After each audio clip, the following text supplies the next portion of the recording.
raining down. The sky's gone mad above this town.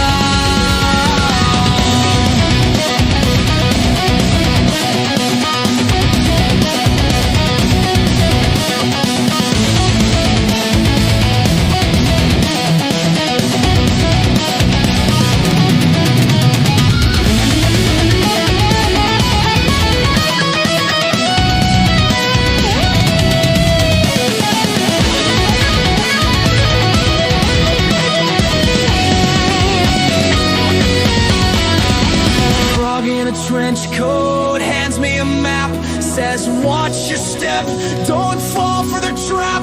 The clouds crack open, a kaleidoscope blast. Time slows down, future meets past.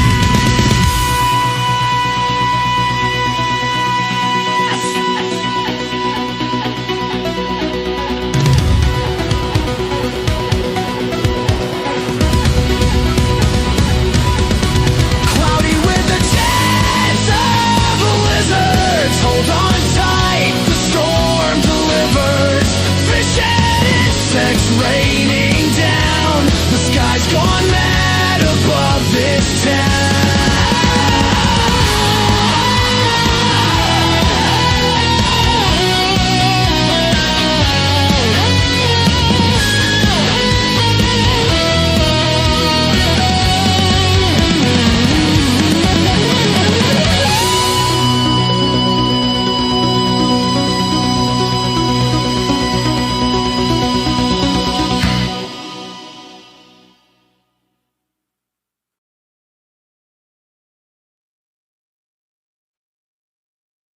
Yeah, man.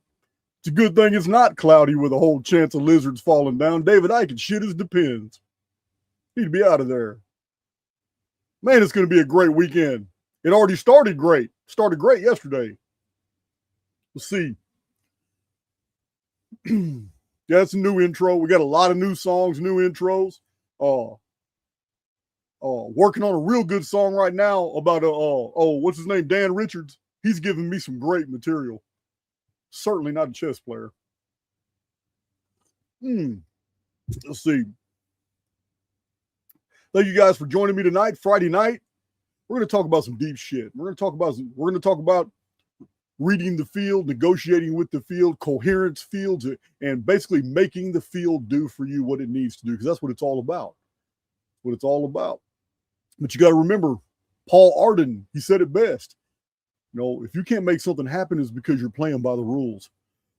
And that's what rules are. They're to corral the collective into dungeon programming.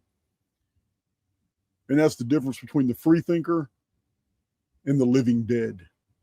The free thinking errant is the one that goes their own way. And that's what we're going to be talking about tonight. Sound is good. Thank you, Bradley Long. Thank you, Bradley Long. So I'm going to share my screen real quick.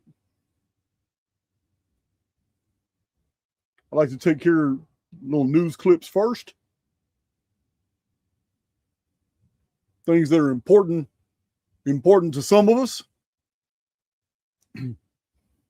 So these two souls came to Texas and with a whole suitcase full of books and delivered them to me 2 years ago. And over the past few months, Alan fell ill to something very debilitating, and the medical bills piled up super high. And you guys came through like Vikings. I donated too, but you guys know I'm pretty much against the fundraisers.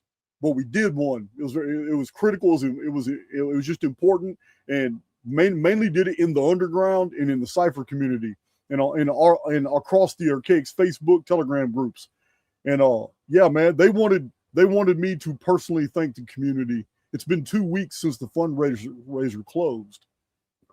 And Alan and Vicky, they just wanted me to say thank you to you guys for getting them through this critical point. Alan's doing much better now.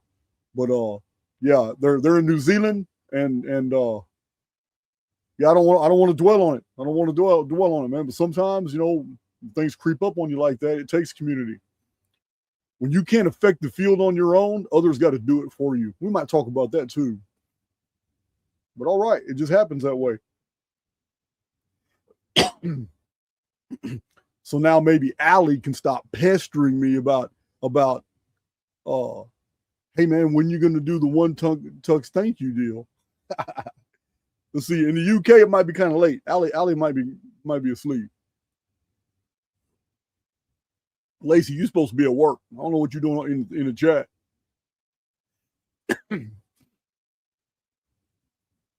All right. So it's been an interesting 2 days. Really interesting.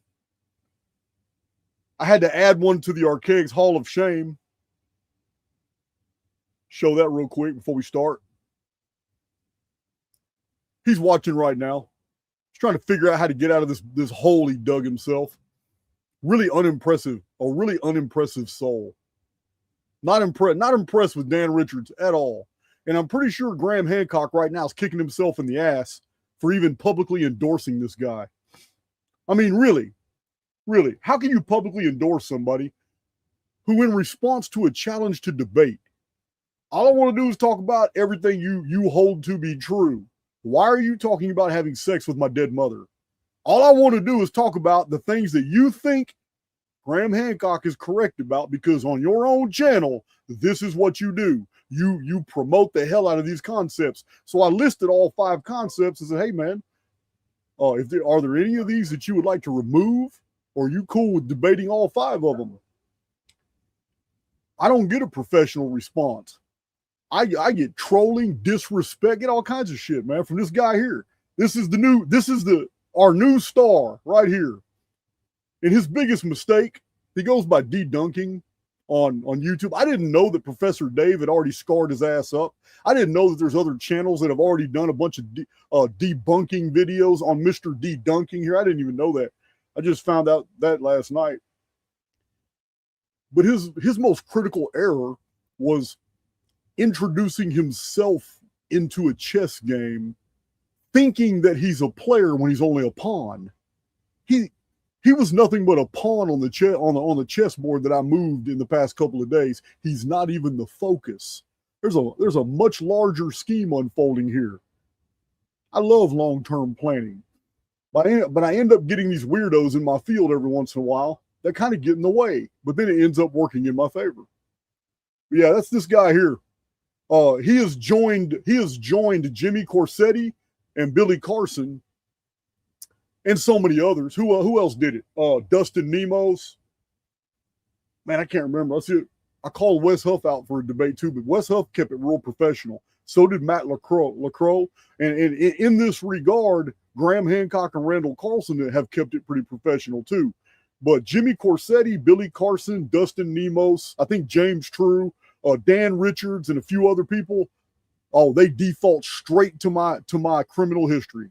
So these men, all middle-aged men now, think it's cool to attack a teenager, a kid, to reach 36 years into the past and to attack a kid. You attack a kid today, you're a pedophile. It's simple as that. But it has nothing to do with the substance of the debate. So why even mention it? I don't get it, man. The duplicity kills me. So anyway, this is the new Archaics Hall of Shame. I'm pretty sure we'll be adding some more.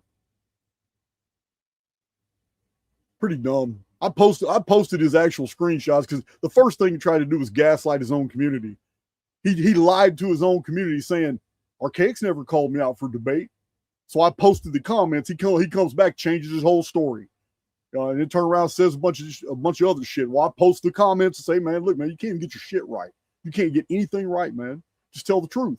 And that's when he come back and just got super toxic. And I posted those too. Yeah, it's just, you know what?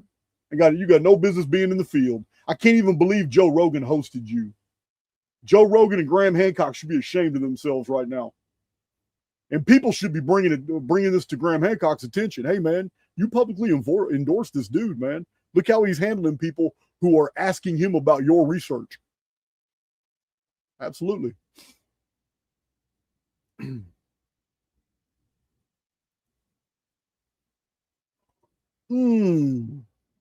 my pirate cup. We're going to be swashbucklers today, guys. Absolutely. Yeah, it's sleazy, man. It's sleazy. It's demeaning. It's beneath my dignity. But just to provide an example, because it's guys like this that just don't have a clue. They freeze. If we were in a debate setting, if we had a good debate moderator, timed both sides, you know what I mean? Didn't allow any mudslinging or any of that, and then turn around, this guy, Dan Richards, would not be able to answer any of the questions I'm going to ask. I'm going to overwhelm him with critical inquiries that completely show all the holes in all the narratives that he promotes. And it's so easy for me to do. It's so easy for me to do. There's a fundamental difference between me and all the men that I have called out to debate. All of them. Even Graham Hancock is not a researcher. He has fully admitted that he has a research team that he employs. They do his research. He has writers, ghostwriters. They put together his material. This is why he cannot debate material he does not actually possess. So, yeah, man, it's gotten to be comical. And I did back off for a while, and I'm gonna back off again until I don't. It's entirely up to me. It's up to my discretion. So I don't really appreciate any comments, man, where people are talking about, hey, Jason, you need to pay attention to Shanta because she told you about this. No, what she did is bring to my awareness a situation that I need to pay attention to, and I have.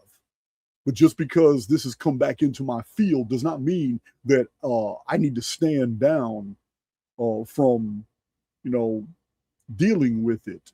No, you're dead wrong. Additionally, I kind of get offended when I read those comments because half the time it's from people I've never seen before. They're not subscribed to my channel. Oh, okay. So you're in Hancock's crowd, but you're going to come in here and slip in here and try to give me some moral high ground bullshit. Shut up. Get off my chat. Get out. All right. Oh, I don't care. Every troll that has ever attacked me defaulted to the criminal history. I do not care. I got thick skin. Everybody's a warrior behind this. Everybody's tough behind this. Yeah. I'm trying to hear it. And I know Dan Richards is listening right now because he's a man in a box. He's like Randall Carlson, man in a box. He's trying to figure out, damn, man, how can I save face in this situation? Well, one, he can't, not with my community. He can with his because, he's gaslighting the shit out of them. But any reasonably intelligent individual in his community is going to see, like, damn, man, things aren't adding up here. Let me go check out Archaics and see what he's really talking about. That's why I posted all those videos, because I've been getting some emails, people talking. I got one really good email from a chick said, hey, man, I've been following Dan Richards for a couple of years, man. He's always been on point about different things, but I'm really turned off. I'm super turned off by the dialogue between you two. And I went back and I read all your stuff and I saw how polite and how dignified you are in all your responses. And I see he just goes straight. It's like, I haven't seen this side of him before. I don't know what you triggered inside of him, but he went off.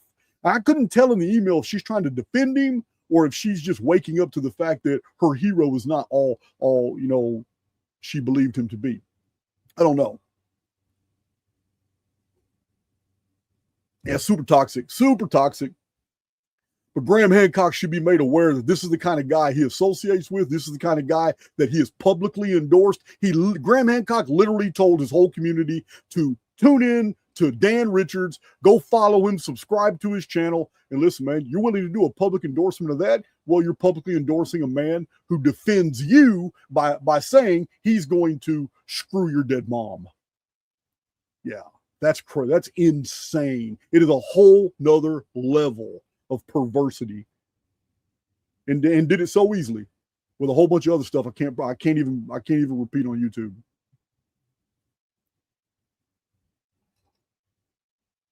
So crazy. All right, it's cloudy with a chance of lizards. That's right. David Icke's been a trailblazer. But you also know I'm a critic. I'm not a critic of his predictions because he's right.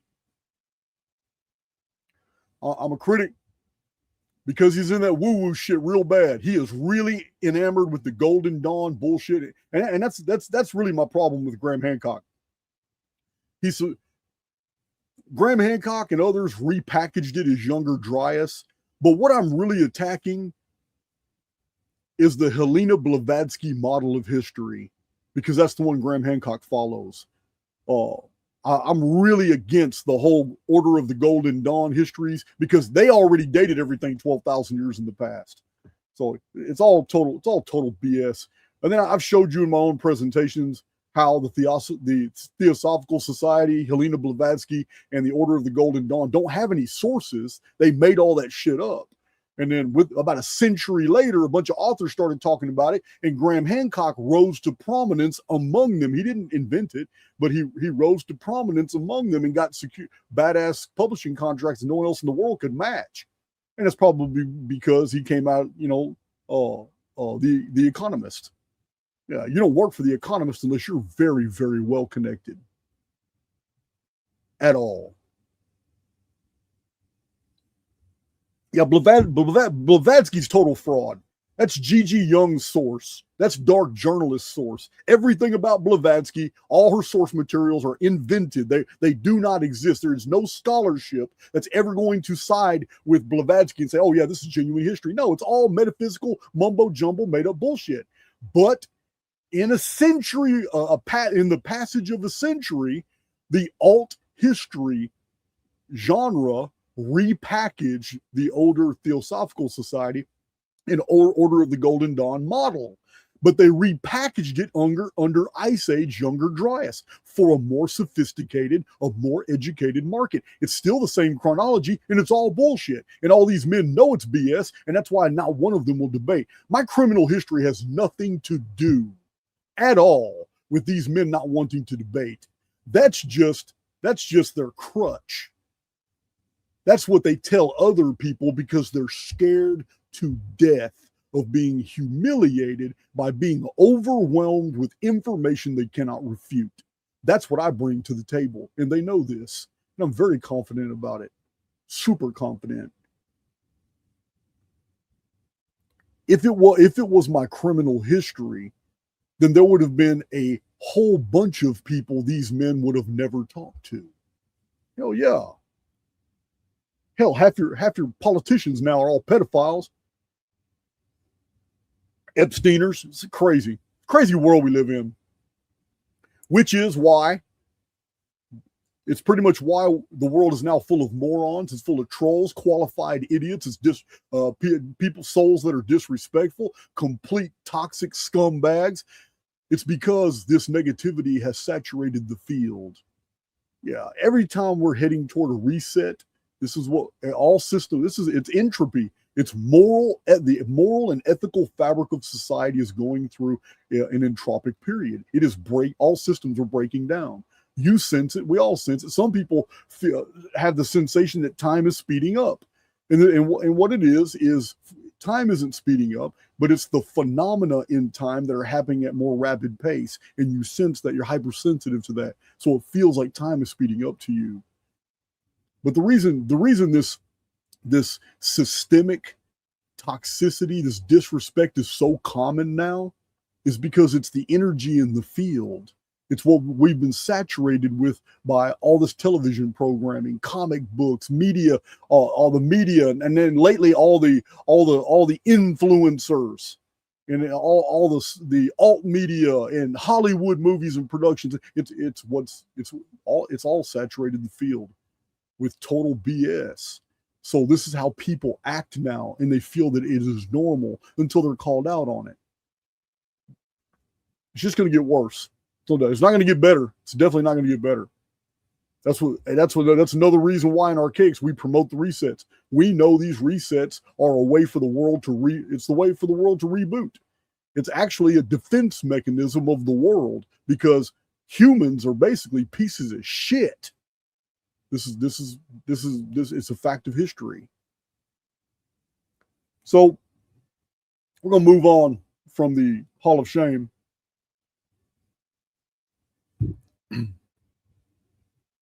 Damn, I really did wish that dude would bite, though. It would have been awesome. It would have been awesome because I would have been very respectful. I wouldn't care how many names. I wouldn't care what this man said. I got super thick skin. I would just unleash information and ask questions that are unanswerable to the point this man would probably try to reach out and attack me, and then it's game on. Tell you, man, I wish that dude would bite. Unfortunately, I'm just not going to get that lucky. Mr. Hancock probably already called him and says, "You better sit your..." Yeah, he already got that call. Let's see. So yeah, I told you about the oh, let me tell you the lizards video. All right, so I got somebody on my X feed that's aggravated with me. I don't know who it is. I forgot who it was, but it's somebody who said they've been following me for years, and then all of a sudden they're super disappointed with me because they said they took every effort in the world to get somebody's attention who actually knows Jake Shields. And when Jake Shields heard about the reptilians video I did in support of David Icke, he brought it to Jake Shields' attention. And Jake Shields is pretty big in social media. And so I was interested in hearing the story. He said, "Yeah, man." I said, "You're going to get an invite. Dude's going to email you." I said, "Okay, cool." And the dude did. Somebody in Jake Shields' circle emailed me and said, "Hey, man, he'd like to interview. He'd like to have a podcast with you, man. Come on the channel station or whatever and talk to us about these reptilians." So that's all the email was about, reptilians. So I wrote a very polite email. Explaining to Jake Shields, "No, man, I might have to turn you down, bro. I didn't spend a quarter of a century doing in-depth research for which most people in the world have never even come in contact with. Covered all my bases, have the receipts, cite all the source materials, and anybody can verify my research with the calculator. And I show this. No, man, I'm not going to have my first big interview talking about David Icke's lizards. That's not going down like that. You're not going to pigeonhole me, yeah, in social media as the, oh man, yeah, I know that guy right there. Yeah, that guy wearing that old style hat. Yeah, that guy right there with all the tattoos now, man. Yeah, he's on that lizard shit. Nah, you got me effed up. There is no way. With all the value I bring to the table on a whole plethora of topics for which most people have never even heard about, my debut in mainstream is going to be talking about lizards? No, man. Move around. So I declined that. And this guy's been upset with me ever since. Like, man, you know what? Whatever. Go listen to somebody else. But that's the beauty of being a spiritual swashbuckler, an errant, a pirate. Yeah, we go our own way. We do our own thing. My piece is not for barter. I am 100% in control of my field. And I'm going to let what I want affect my field for a while, and then I'm going to discharge it.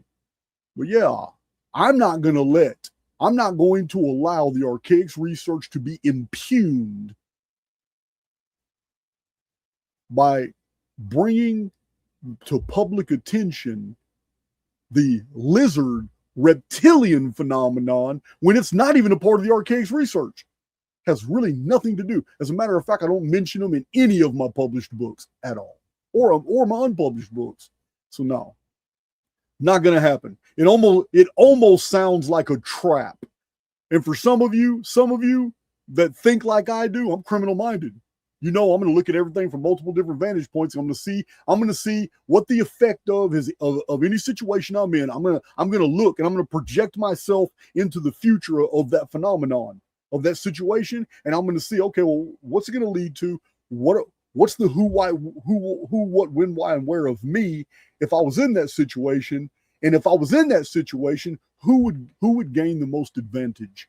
And well, every time I thought about that scenario, it wasn't me gaining any advantage at all. So yeah, some of you know what I'm talking about, and you can see things the way I do. Say so in the chat if you understand why I made the decision I made. So what? I mean, I would love to talk to Jake Shields, but I would like to talk to Jake Shields of things that are a substance, not something that requires you to listen to me for 4 or 5 hours before I can even introduce where the reptilian phenomenon even fits in. No, you can't have me on a podcast for 2 hours and try to squeeze all that data in. I'm going to sound like a moronic imbecile by the end of that video, because there's no way you can compress that amount of information so the public can process just the magnitude of what we have discovered in archaics. There's no way. There's no way, man. You're gonna no. It's a trap. It's a trap. Yeah. What did General Akbar say? It's a trap. Yeah, man. I'm not falling for it. I'm not falling for it. And I'm going to tell you now. I am not accusing Jake Shields of trying to set that up. That is not how these things are done. You know, I'm always on the lookout for these intelligence agencies and how they manipulate shit and all that. That would have been done by someone else, and he would have just been the vehicle. He would have just been the vehicle, because I would have done a video like that, and they would have taken clips out of it, and then they would have taken those clips and amplified the audio. They would have done some editing on there, and then some intelligence agency would have blasted that shit on TikTok, all over YouTube Shorts, multiple people, and every clip makes me sound like a complete imbecile. Yeah.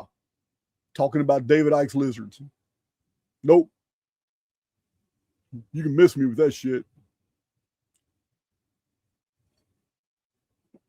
And yet this dude's still mad at me. Rage posting on my thread. Even today he said something. Always follow my intuition. My intuition is the predecessor of knowledge. It's always gonna tell you right. How many times have you kicked yourself in the ass because you suspected something was wrong, and then you went against your impulse and did something anyway, and then something terrible happened, something bad happened, and you reflected back and like, damn, man, I knew something was gonna happen like this. Yeah. Every time you have in your life you have ever said, damn, I knew that was going to happen, or damn, I should have listened to myself. Yeah, it's because you failed to take your own advice. Yeah, those innate intuitive impulses are there for a reason, because the spirit reads the field before you can.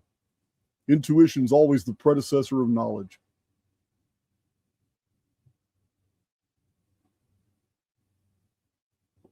Yeah, I did tell him. I said, Billy Frattis, I said that in my email. I said, respectfully, you need to reach out to David Icke, because this is his purview. It's not mine. Yeah, man. Absolutely. So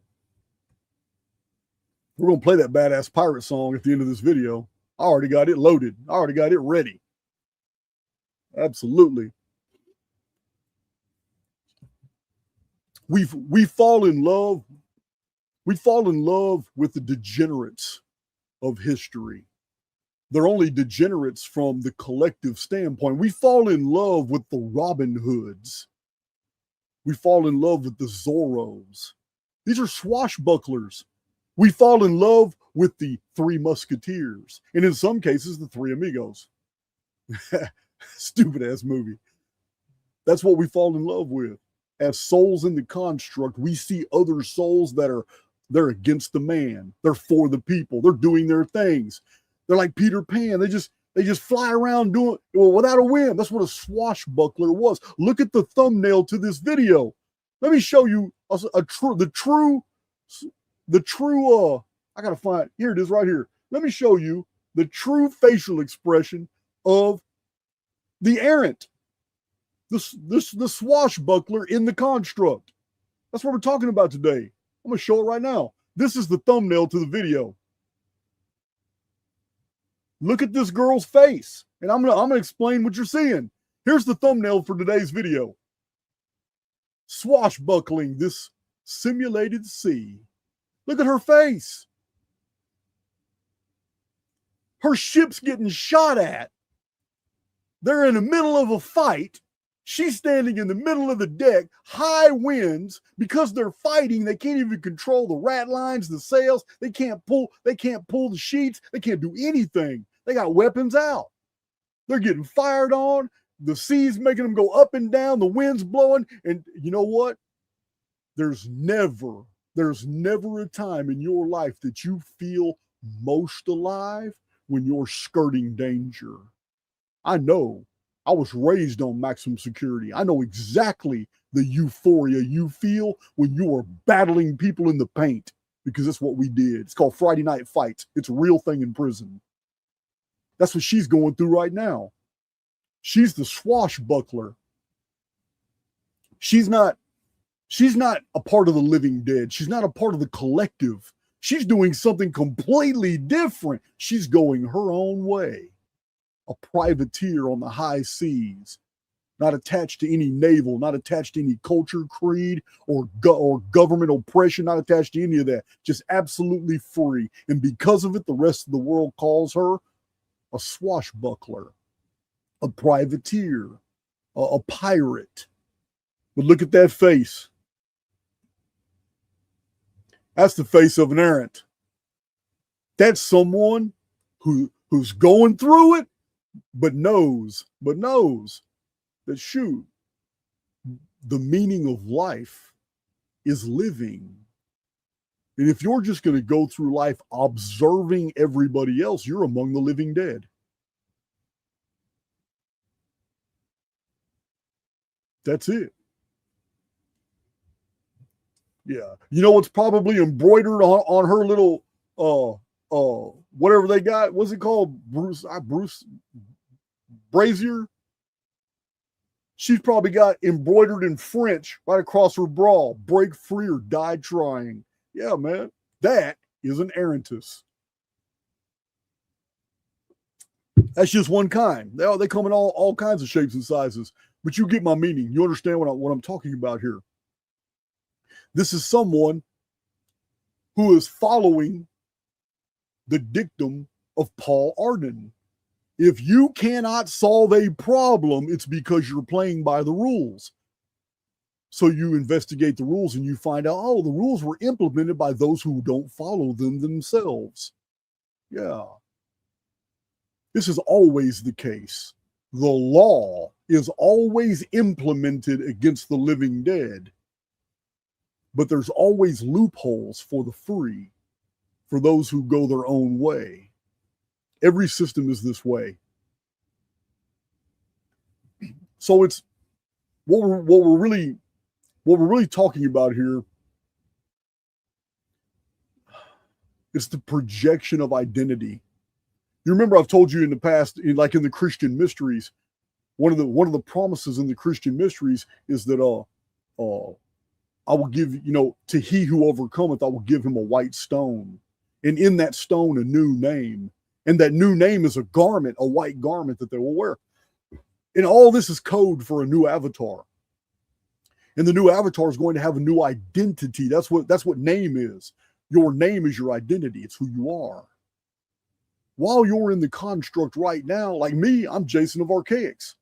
But Jason of Archaics has been many things. And there's many things that other people in the field want to turn Jason of Archaics into. Just like you. But we project our identity into the non-local field of information around us. And that non-local field, this etheric field around us, is impressed, meaning it yields to the very projection that we emit. We are wearing masks of our own construction. The physical body is the avatar attached to the construct, but the personality that is impressed into the medium of the field around you is entirely from you. And it is dynamic. It's extremely powerful, and it moves the world. Our reality is commensurate with how you see yourself. Your personal identity is critical to understanding where you are in life, where you're going, where you came from, and what your capabilities are. Because those parameters are set entirely by you. That's what we're going to talk about.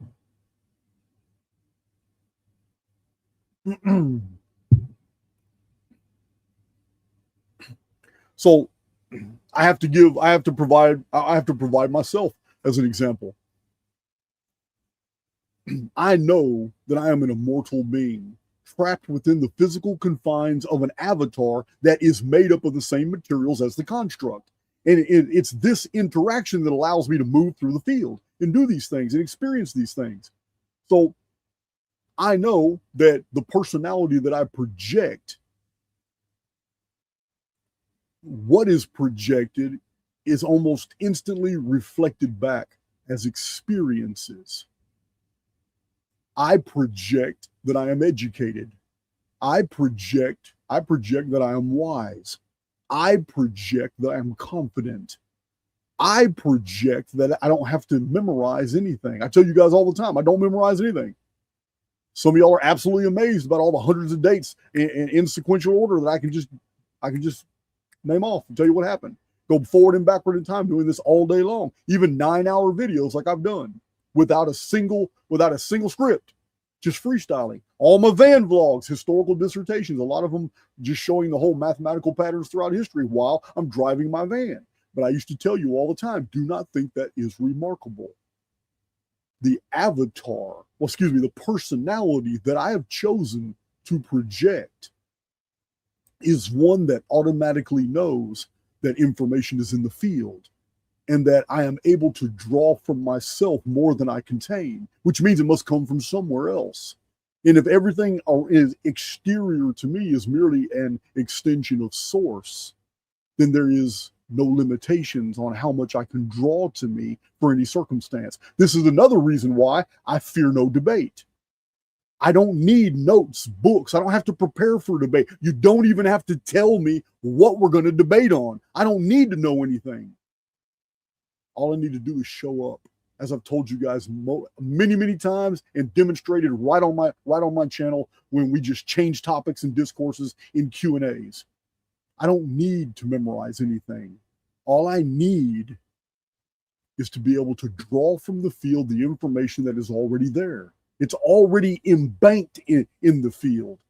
All I have to do is want that information, and it comes to me at the exact time that I need to divulge it. This is a part of the personality that I've assumed to be true. And because I assume it to be true, it becomes true for me. It might not be true for you. You can disagree with it all you want. You can disbelieve all you want. But that's the beauty of an informed field. My informed field only deals with me and the reality tunnel that I am creating for myself. Everybody else is on the outside of that reality tunnel looking in. Those who have chosen to join me on this journey, our reality tunnels often coalesce. When do they coalesce? During this presentation, while we're all in spirit together. When do those reality tunnels kind of deviate and go on our own way like spaghetti? Yeah, when we're not on YouTube together doing all these things and we're living our lives and doing whatever, sleeping at night, traveling, and whatever. And then a couple days later, we're all on YouTube again together. All our reality tunnels are coalescing. There is a field interactive dynamic that you perceive. It's why you come back to the chat over and over and over and over, because you feel it. There is an energy here while it is transpiring. Remember, I've told you many times, there is no distance between souls in the construct. That's all imaginary. The entire construct is a mathematical construct. I call it the simulacrum. But it's all arithmetic. So we don't really operate. We're not projecting our personality into an actual physical structure. It's not a real reality. It is a perceived reality, and that changes everything. Because if what we see and experience is merely perception, then we are dealing with probability molds. And when something feels solid, like my coffee, this is what I put my coffee on. when I put it on there. But yeah, this is just old bicycle cards. But it's solid to me right now. Why? Because this probability field has collapsed into actuality. It is now a part of my reality tunnel. Being part of my reality tunnel, it is now filtered through all the different processes of the central nervous system, and it makes me feel like it is real. Prior to that becoming a deck of cards, it was something else. It was just probability molds. Tomorrow is nothing but probability molds. It doesn't yet exist. We haven't reached that point yet. So the point I'm trying to make is that everything gets solved when you finally make a determination who you are. Because who you are projects an identity. An identity is information. It's like coding protocols that instructs reality how to reciprocate, how to create your experience, because you're only going to experience the very things that would naturally come into contact with the personality that you're projecting. This is why pirates have pirate-like experiences. This is why soccer players have a lot more soccer experiences than anybody else. This is why soldiers have a lot more soldier experiences. That's their reality tunnel. It is the personality they project. Once you have decided on a personality and you live it, and this projection is you. It's not something you artificially do. It's what you are. Remember how prayer works. We do not get what we want. This is not how the world works.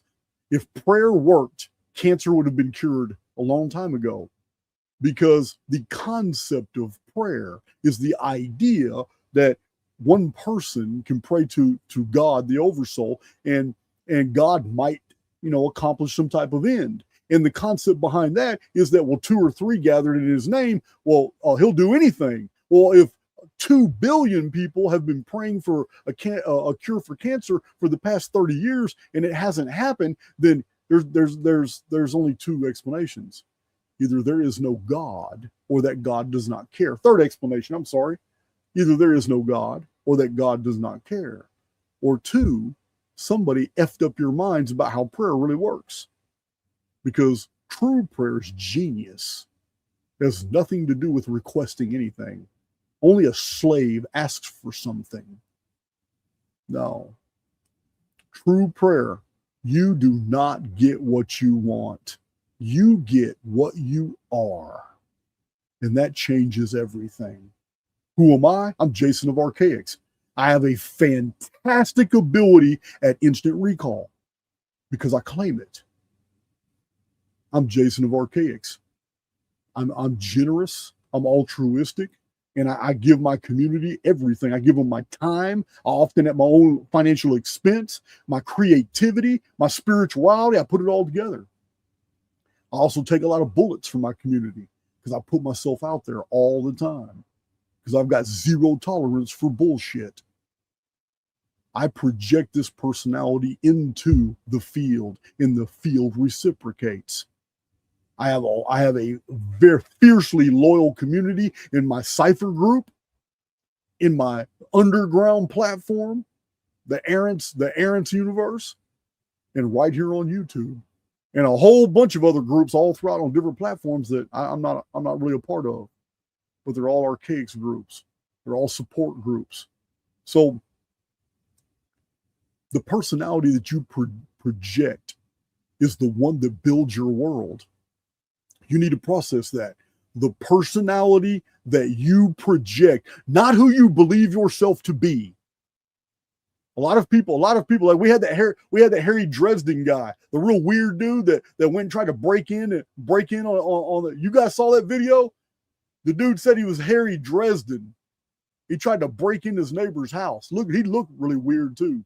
And that video went viral for a few days. So he not who you claim yourself to be, but who you truly believe yourself to be, because belief will always modify behavior. Behavior is a projection. You're literally sending out, you're broadcasting signals that are received by the construct that are reflected back as experiences. What are experiences? It's a probability molds that have collapsed. What is collapsed? It goes from potentia to a solid state that is actually perceivable by us. The collapse means all the creativity is gone. It's now dead. It's dead matter. It's most alive when it is, when it's in its potentia form. Tomorrow is 100% potentia. Did you know that the past is potentia too? Yesterday's potentia, you're not there anymore. Therefore, it is no longer collapsed probability molds. It has now gone back into its non-local structure.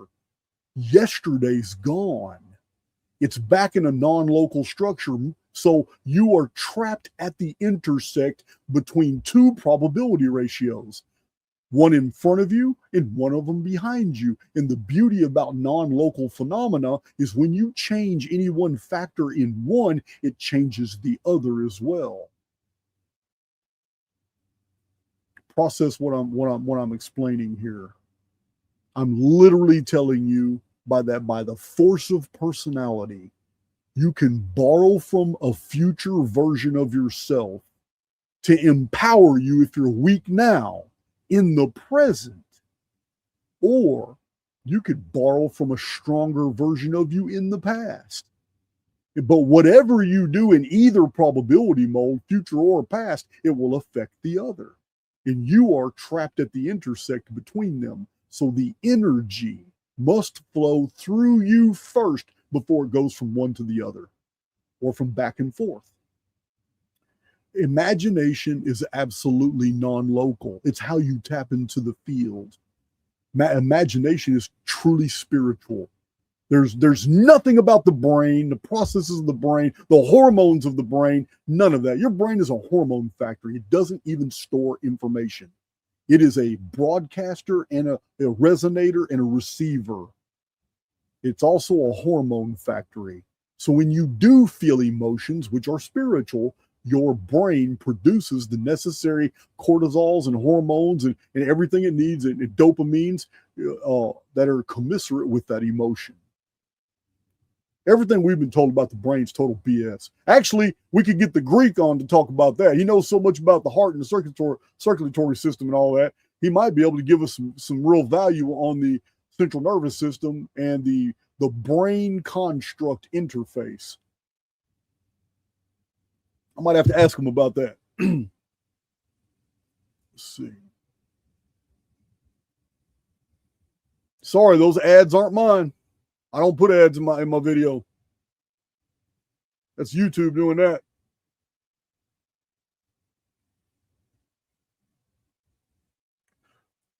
When you project a personality, you're communicating intent.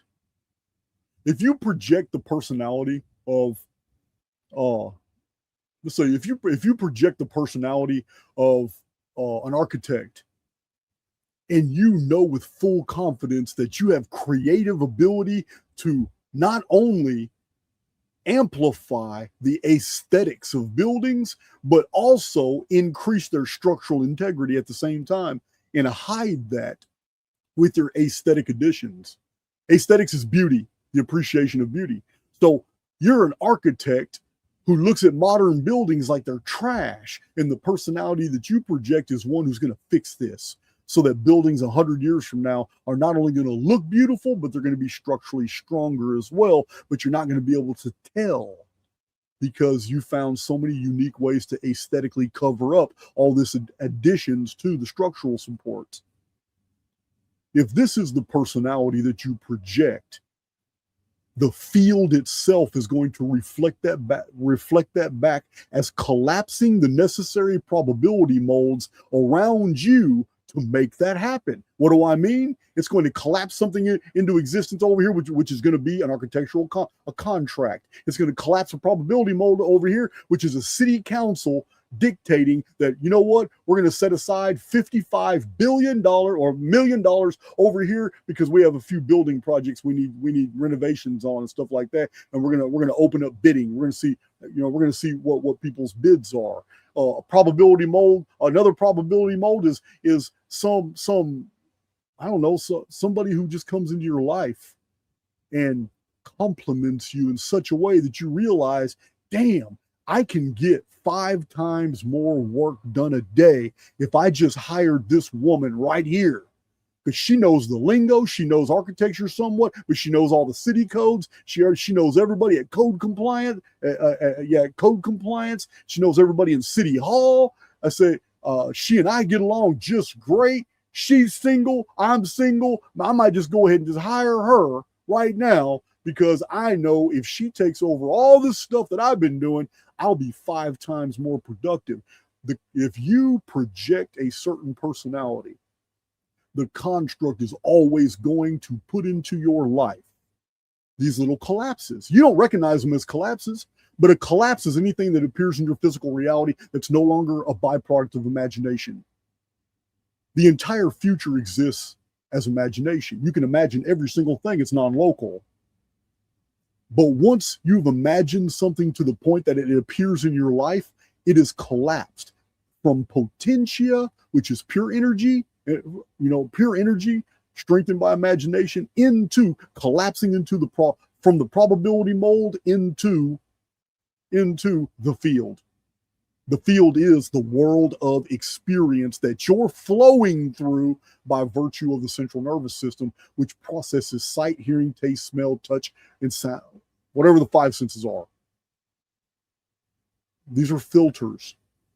The central nervous system is a filter that allows you to enjoy the collapsed probability molds, for you to make sense of what was imaginable and now what is experienced. Your personality is integral to every single thing that you go through in life. Your personality, because your personality is attached to what's known in physics as an informed field. That informed field, a rock has an informed field, a turtle has an informed field. An informed field is like an etheric field that is a tight mathematical structure that is attached to everything in the world. It's what gives everything in the world its separation from everything else. The informed field of a human possesses every single thought, every emotion, every experience since that human entered the construct. The informed field is like a magnetic tape. That's 10 billion little tiny lenses recording everything around you through the construct. Your informed field is a recorder, and it records everything you've ever done. And if you're 26 years old, then you've been alive for over 9,500 days.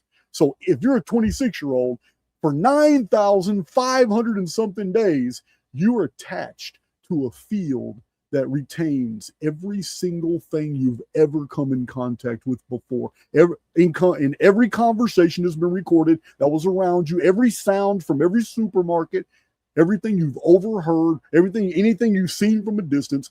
Your informed field contains every thought you've ever had. Everything that's been processed by the central nervous system as well is in your informed field. Your informed field also carries the aura of your belief systems. Everything you have assumed to be true, your beliefs you carry like armor everywhere you go. Got a good video about it. You might want to look at it. It's called Armor of the Oversoul. It's one of the videos on my channel. But one of my moderators will put the link to Armor of the Oversoul in the chat. But this informed field that carries everything, it's what people perceive when they come in your presence or when they listen to your voice. They don't know why. They have no direct evidence why you are different. They don't have a clue, because nothing in their experience has ever educated them on what they're perceiving at that point. But they know, shit, I'm listening to this woman here, and everything she says is resonating with me on such a deep level. It's striking all my internal chords. Who is this woman? And it's not anything in particular of what she's saying at that moment. It has everything to do with the energy attached to the communication you're listening to, because that energy is attached to every profound experience that soul has been through their entire life. And you're resonating with that. You feel that, you borrow into it, and you share that. This is how a single soul can talk to 10,000 people and have all 10,000 people vibrating on a higher frequency than they've ever been before. One soul. Everybody begins resonating with that one soul. And it's because of the interactive dynamic between informed fields that are communicating with each other. Humans talk to each other all the time, but our informed fields communicate all the time. And you know this. You know this for a fact. How many times have you walked into a room and there is no way the doorway was anywhere to draw attention, and then one or two individuals just right there at the exact same time you walked in the door, you made eye contact. It's not just that they turned around, but you literally made eye contact with an individual you've never seen in your life. And it was so uncanny because you haven't even been inside the door half a second, and you know that they were doing something else right before they just turned around and looked. There was no way to avoid the look. Something just happened. Kindred spirits identify each other all the time. Even on the cell blocks in maximum security, the most dangerous individuals all know each other, while the rest of the day room doesn't have a clue. All the loudmouths, all the guys that are boisterous and banging their chests and want to shadow box in the corner and all that, those are never the guys that you have to worry about. The informed field educates us.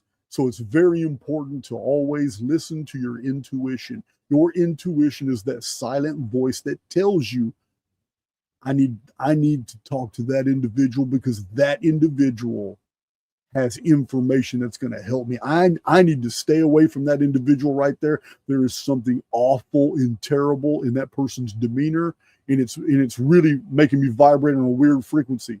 I mean, or if something goes off. You know, you're in a subway terminal and you're a female and you got both your kids, little kids, you're holding on to their hands, and there's a lot of people in here. But your intuition, you see some guy sitting on a bench by himself. Your intuition just screams at you. You know what? Things don't look good with this crowd. This crowd's getting boisterous, and I don't know what's going on. But if I go sit next to him with these kids, I think that everybody here is going to be cool and ignore us and think we're all together. And you go over there, and in his field, you resonate. You feel that aura of protection. Our intuition has already solved every problem in life before we've even had a chance to recognize the problem. That's how dynamic the field is. Our problem is believing that we have to do all the work. How many times have we've talked about this in Archaics? In the We Immortals playlist, how many times have I told you that the co-creator relationship mandates that there be a sharing of the responsibility?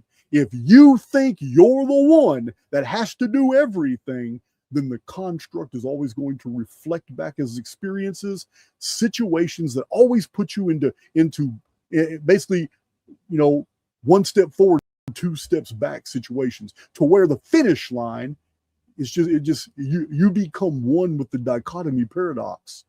What is the dichotomy paradox? It's you see how far the finish line is, and you run and you run and you run and you run, and once you're halfway there, you stop and look, and you still got a huge distance to go to get to the finish line. So you start again, and you run and run and run and run. And then you stop at the halfway point. And once you're halfway there, you still see the finish line, but you're not there.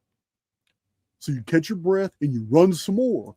And then once you're halfway there, you stop and you look and you see the finish line, but you're not there. So you catch your breath and you start and you run again, and you run all the way to you're halfway there. It's the dichotomy paradox. As long as you're always reaching halfway there, you're only halfway to your destination. You will never get where you're going. You can't be the halfway there. The co-creator relationship mandates that you share the burden. And in this, like I tell you all the time, we draw from ourselves more than we contain. Not going to get real religious on you. You guys know I don't believe that the gospel story was literal. I believe the entire story of Jesus is literary, and it has been literary for thousands of years. It is manifested in almost every ancient civilization in different forms. But I don't want to offend any of my Christian brothers, but I will say this. Jesus himself said the kingdom of God is not there, and it's not there. And don't look up for it either. The kingdom of God is not beneath your feet. The kingdom of God is within you. If everything is within and internal, then that's where we are moored to source. So the co-creator relationship literally means to lean on God, to lean on the oversoul. Because if you think you have to do it all yourself, the construct is going to force you into situations that literally make you feel like you're doing it all and never getting there. You've become the dichotomy.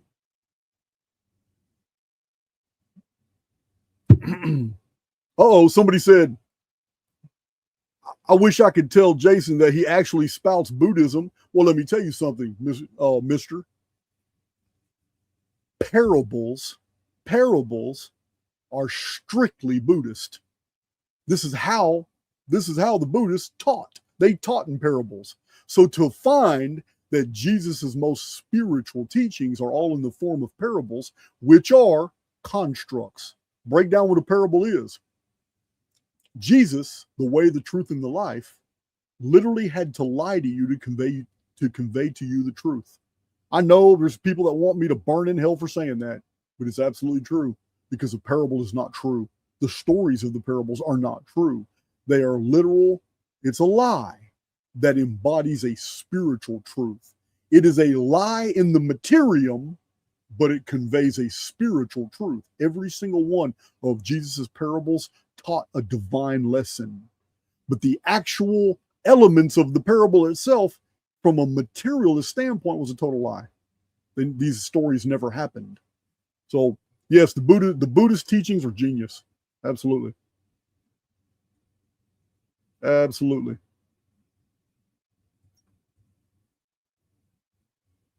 Hello, Ali. I didn't know you were in the chat. I finally got that 2-week appreciation out to the community. She laughs at me when I do my British accent, because it's not a British accent. Yeah.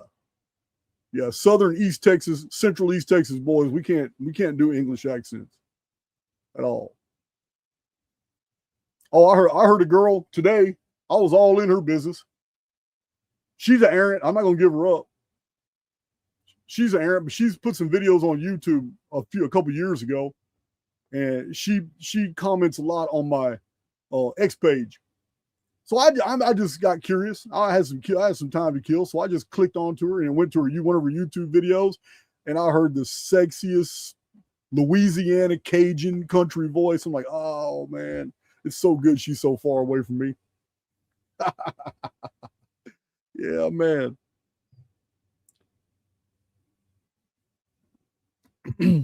All right. What was I talking about?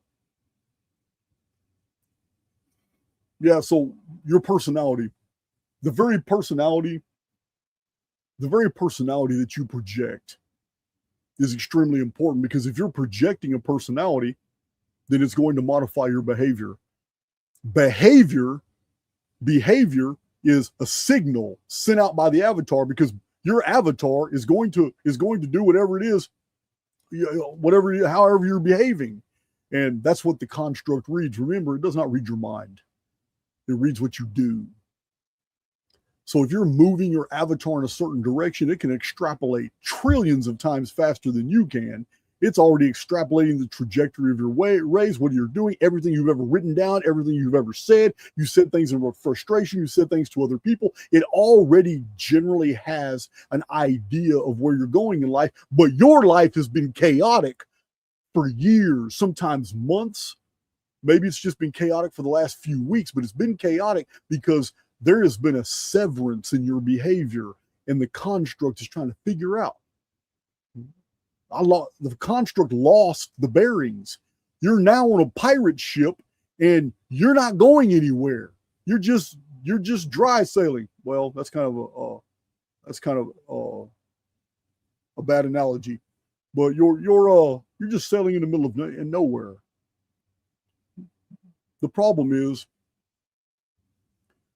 if you're not earnestly projecting a personality, it will affect your behavior. You'll start doing different things. Every activity you ever do in the field sends out a signal. If you do something other than what you were previously doing, and in any way negates a previous signal, you have now created an interference pattern. We cancel out our own activity all the time. And then we blame God when things don't go our way, when we're the ones emitting the confusing signals. What I'm trying to say is that it is extremely important that it's not just our behavior, but we have to communicate a very clear directive. Some people do it with a vision board. Some people do it by writing down what they want, crumbling it up, and then burning it in a lamp, like I did 6 years ago when I started my channel. You guys know that story. There must be a time when there is a clear communication between the informed field, you, the soul, and the construct itself. You only need one time for what it is that you want, because repeating that communication only reinforces anxiety. Anxiety neutralizes any signals that went out before them. Yeah, you've got to vanquish anxiety. Anxiety is going to neutralize anything that you have set out into the field. There must be a point when you communicate by paper, by vision board, whatever, even prayer. You got to communicate so that the oversoul, through the construct, knows exactly what it is you want. And then you have to act accordingly. You have to go follow through, because your belief that you're about to receive whatever it is you're about to receive is going to dictate your behavior. And if your behavior isn't quite following through, then it means you didn't really believe it. Behavior is always going to follow belief every single time. So our behavior is extremely important because it's always casting forth like a magnetic mathematical field. Your informed field is interfacing with the constructual field.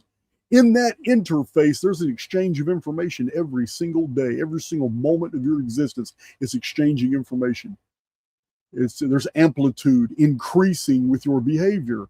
And then there's other things you do when you fall into like little depressions. Things aren't going your way. In the ebb and flow of reality, you find yourself in an ebb period because nothing's flowing.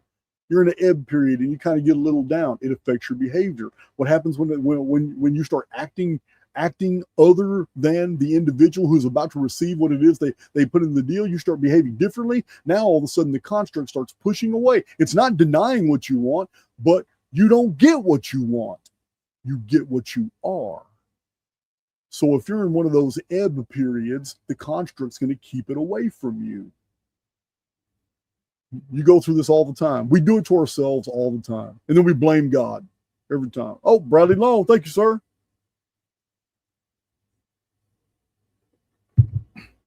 Man, you spoke a mouthful there, Riyadh Ali. He said the problem is, right there on the screen, the problem is when you get it, you no longer care as much. Absolutely. Order that Amazon package. You're excited about searching for what you want. You're excited about paying for it. You're excited about hitting that button for the payment processing.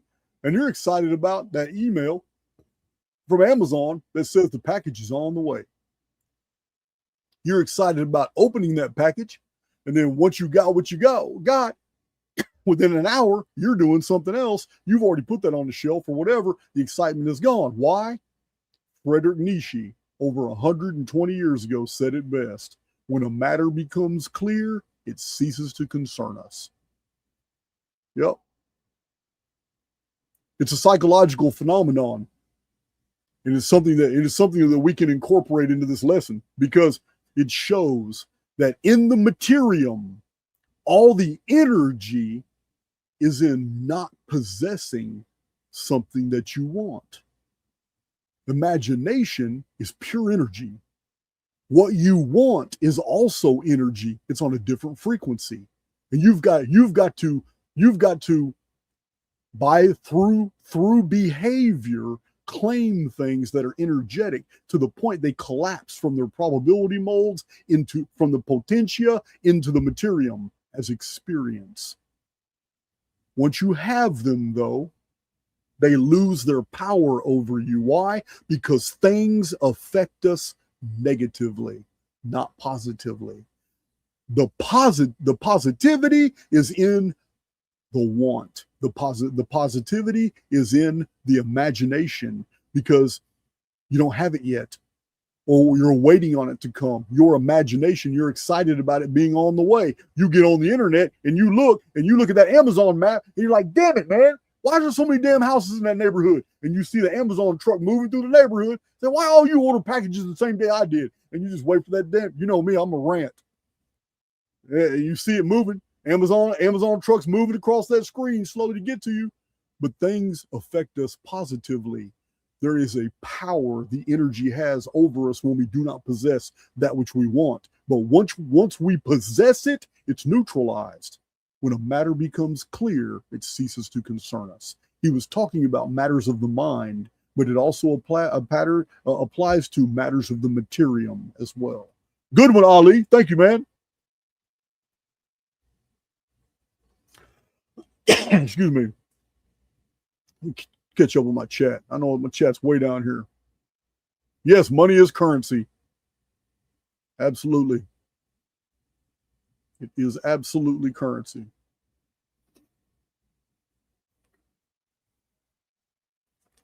So that's the beauty of this interactive medium that we're inside right now. When you're projecting your personality, the personality that you're projecting has information. That information was built by your imagination, but now your behavior is acting out the very person that you're pretending to be. We're all wearing a facade, guys. We all are. Do not take offense. We are all wearing a facade. But it doesn't mean it's a bad thing, because we're not really here. We're all just actors on the grand stage. We are not really here. Remember, we're sojourners. We are passing through basically a data field, and we make of it what we want to in this data field. So it is by what we project and by our behavior that the construct, here's a term, it renders our reality, which is the world of experience, in proportion to how we see ourselves. This is the most critical element to remember out of this entire presentation. It is the most critical element. On a daily basis, this beautiful mathematical construct, which is nothing but imaginative probability molds on multiple different frequencies that collapse into what we call these collapse discontinuities. They collapse into experience. So we can experience them now. We can't experience them while they're still probability molds called potentia. But once they're no longer potentia and they collapse into the arithmetic, once they're in the arithmetic, they're here. They become a part of our experience. They're here. This world, as our individual reality tunnels, are knit for us in proportion to how we see ourselves. Your daily walk throughout your entire day is rendered for you. Process that. If your world that you experience on a daily basis is rendered literally knit for you and created for you right before you experience, and totally 100% based not on everything going out on the field, but on what you believe to be everything going on around in the field and how you see yourself in that field. Do you see what I'm saying here? Your world is built for you based off your belief structures. Your belief structures have already built a world for you. ABC, NBC, CBS, encyclopedias, everything you've ever seen since you were a little kid, all the other children that you've played with, going up through grade school, elementary school, going up through junior high, high school, some of us college, doesn't matter.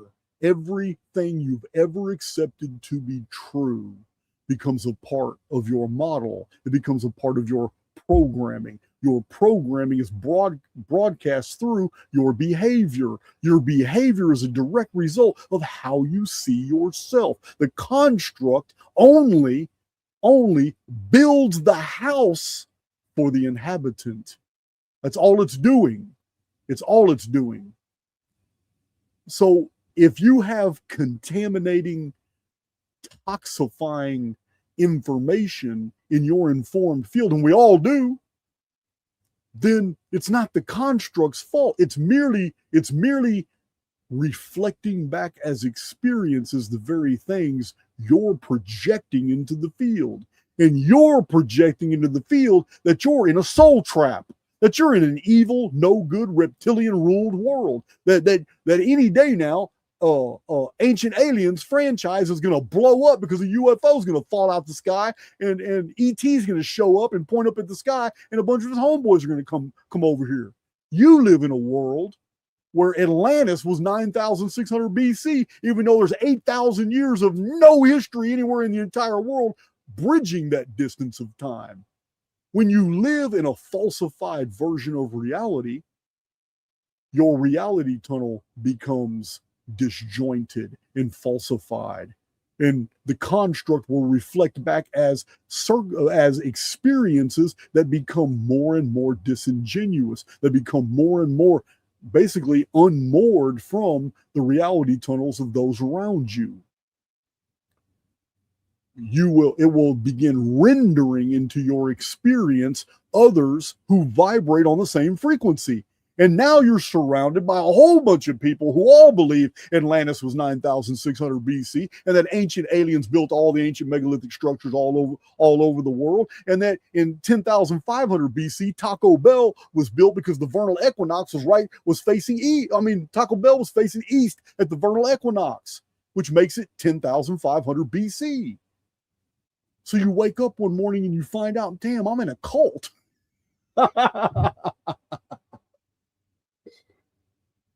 Sometimes I kill myself. But yeah, you wake up one morning and say, damn, I'm in a cult. How'd that happen? Well, there's this guy named Graham Hancock. Yeah. Brit ass. I just saw you in the chat. Yeah, man. So listen, that's the greatest takeaway. This is an extremely important take. I'm making fun of it, but it's an extremely important takeaway, guys. That you can throw physics, you can throw all this BS, the whole model that we've been given at the world. It's not true. It's not true. We live in a mathematical construct, and the evidence of it is everywhere. It's everywhere, as I've shown on my channel, even in the historical record. It's everywhere. So the personality that you project will reflect back as circumstances the very world that personality is going to live through the next day. This is the sleep-wake cycle. What you believe to be true today is going to be your reality tomorrow. So it's just extremely important. People don't realize how much power they have. When you assume a personality that is weak, independent, or codependent on someone else, the construct reciprocates by creating phenomena in your life that you will suffer, that will force you into situations of codependency. If you are, this is the danger of AA. Oh man, I'm going to hear about this. But I'm telling you now, this is why AA, Alcoholics Anonymous, this is why those programs are extremely toxifying. True freedom comes from within. But in Alcoholics Anonymous, they slave you to a system, and that system gets you to brainwash yourself that you are in a incurable condition, and that's total BS. Absolutely BS. Because once you accept the 12 steps of Alcoholics Anonymous, the construct itself will build for you the very psychological prison of addiction that you just programmed into it by force of your personality. Because the personality cannot remain divorced from that which it absorbs. And if you accept the 12-step program to be true, it becomes true for you, and the construct's not going to make you a liar. So your reality tunnel will now be one where you are always tainted with and taunted with addictions, and where addiction is something that is now a burden on your mind. And that instead of being absolutely free of breaking free of all that programming and starting a whole new life, instead, you reinforce that dungeon programming in your own life, and you do it willfully. The very personality that projects that it is poisoned becomes poisoned by the construct, by the experiences that are reflected back on that soul. You do it to yourself. Yeah, man. Man, I know I got people that love the AA. To me, man, I was forced to go to AA. I was not there willingly. But when I was on parole after I got out of prison, they made me go to AA. I did not like it. I did not resonate with what I was listening to in there. It was very cultish. I understand that some people felt like it was helpful and all that, but it's toxifying. I read the 12 steps and I listened to what they were saying. I'm like, oh man, this is terrible. If these people really believe this is a cult. Absolutely. It's not just a cult. It's not just a cult, but it's a self-crucifying, soul-killing cult that will literally enslave you the rest of your life into a system of self-perpetuating addiction. Yeah. Remember, I mean, your reality will always be built around the energy that you emit. And if you're emitting energy that you're always in danger of relapsing back into addiction, you will always be on the precipice of addiction all the times. Now, that's the structuring of the 12 steps, the AA. My other experiences with AA was great because I was on house arrest for months when I got out of prison. And AA, I met some pretty hot chicks, there's no doubt. And I got in a lot of interesting situations. So AA wasn't all bad, but it was very cultish. It was very cultish.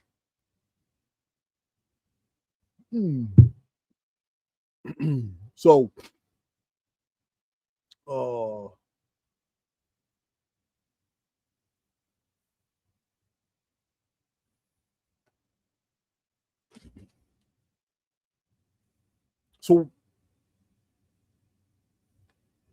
I'm trying to wrap this next part around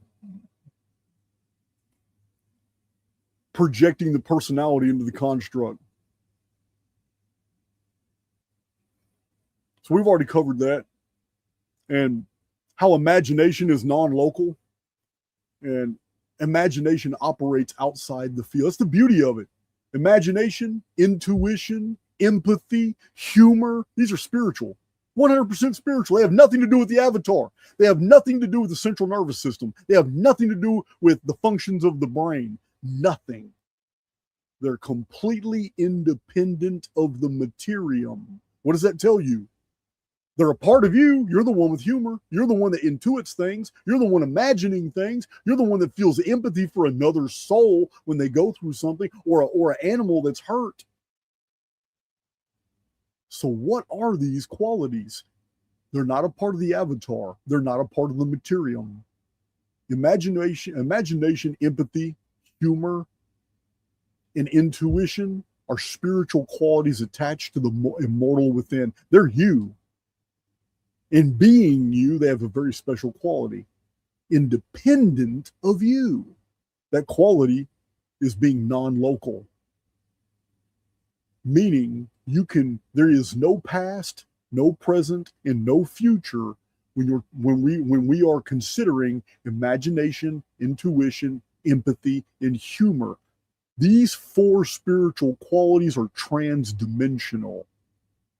They're a part of the immortal makeup that is you. So you need to pay attention to them. You need to understand and analyze what exactly are these, how are these tools to me? We've already talked about intuition so many times in Archaics. Intuition will save your life. It saved my life many times. Saved my life many times. Intuition will have you reacting to things before you even have external stimuli.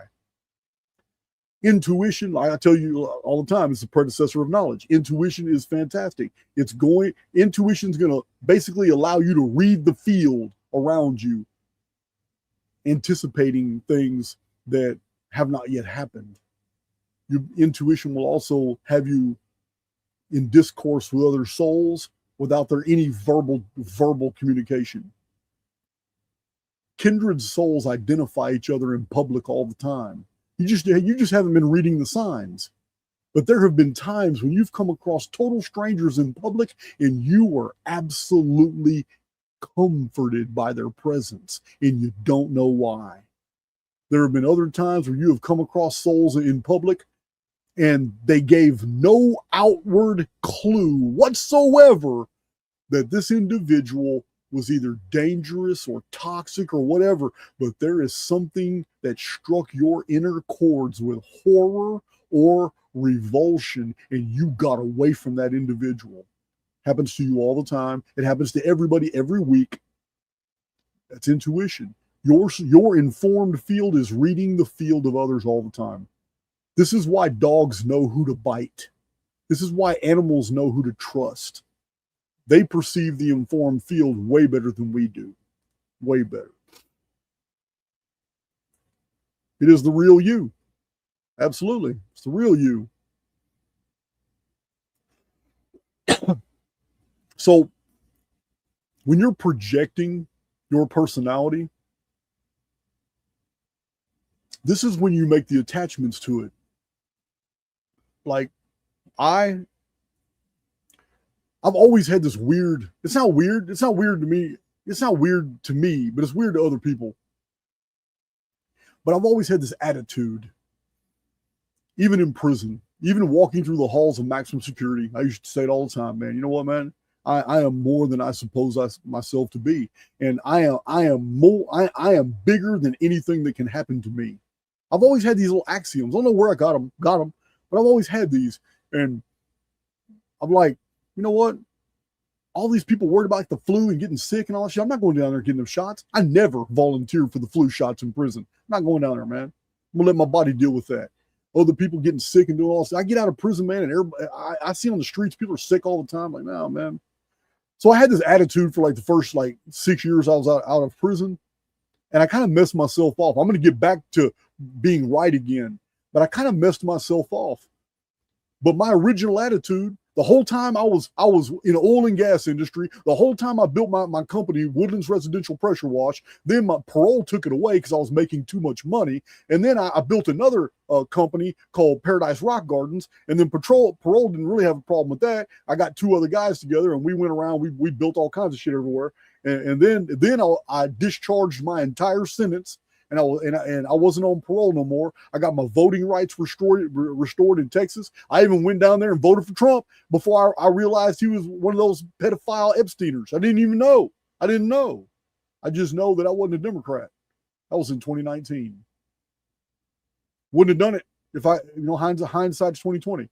But anyway, I always had this attitude that I'm not going to get sick. I got too much to do. I'm not going to worry about it. And I was just fine. I was always just fine. I didn't start getting sick and start sniffling and all kinds of things affecting me until I allowed Dawn, who I used to be in a relationship with, convince me to take these C60s.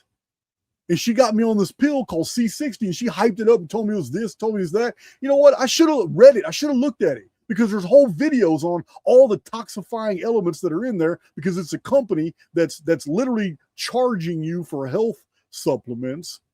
But people who have investigated the C60s find all the heavy metals in there and say, no, this company's really killing people. And for a year, I'm taking C60s because she's giving them to me and telling me how good they are for me. I never took supplements before because I've always relied on source to just take care of my body.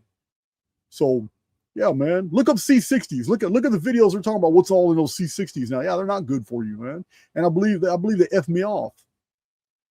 But it's okay. It's okay. I'm recuperated from that. All that's flushed out of my system. But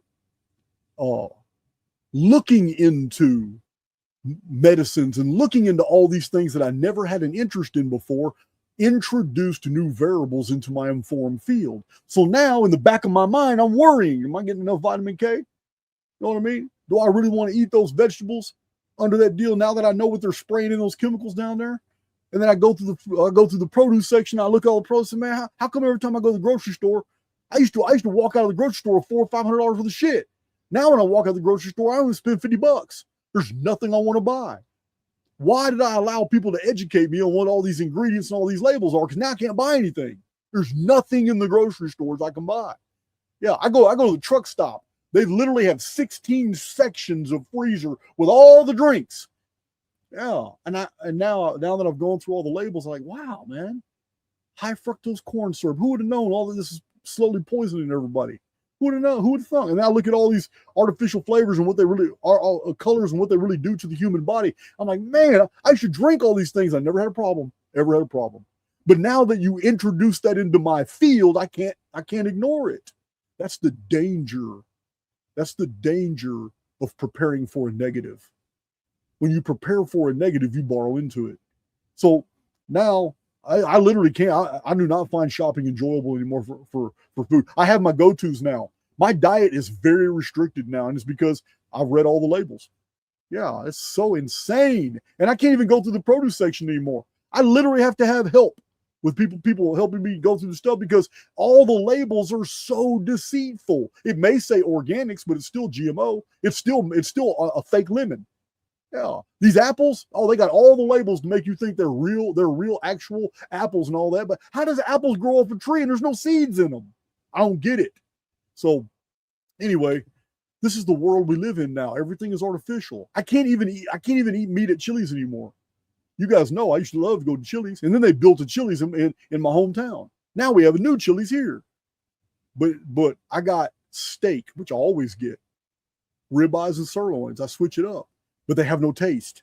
I know what steak tastes like. I'm a steak connoisseur. I do not use steak sauce, none of that. And what they're serving at Chili's has no taste. And the texture is weird. I quit getting it. So the other day I brought somebody over here on this property to a bunch of chicken. And they didn't eat any of it and brought it back to me. They brought it back to me and said, man, I don't know what this is. This isn't chicken. I said, well, there's the bones right there. And we all looked at it. It's like, I don't know what's going on with these restaurants, but I quit eating fast food like 3 years ago. Yeah, you won't see me in a Wendy's, McDonald's, Jack in the Box, none of that shit. Yeah, I've been done with that for a while. But then I started, now I'm cherry picking my restaurants. Now I can't go to certain restaurants because now I found out Chili's is owned by BlackRock.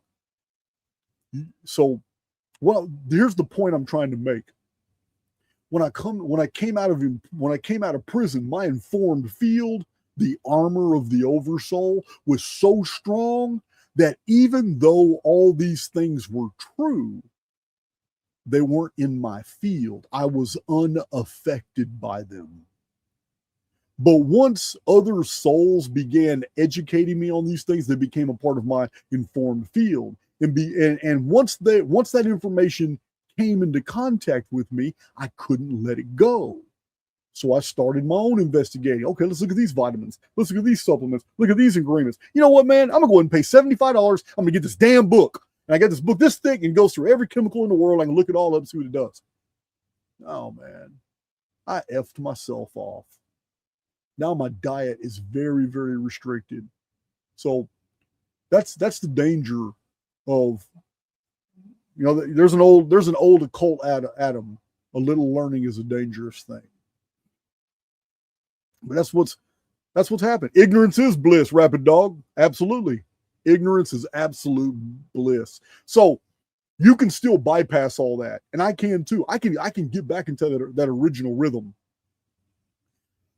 I can discharge all that energy. I can do pattern breaks, and I may do videos in the future on that as well. I'm going to get back to that original state of where I was those first years I was out of prison, when I was immune to everything and everything was an open possibility.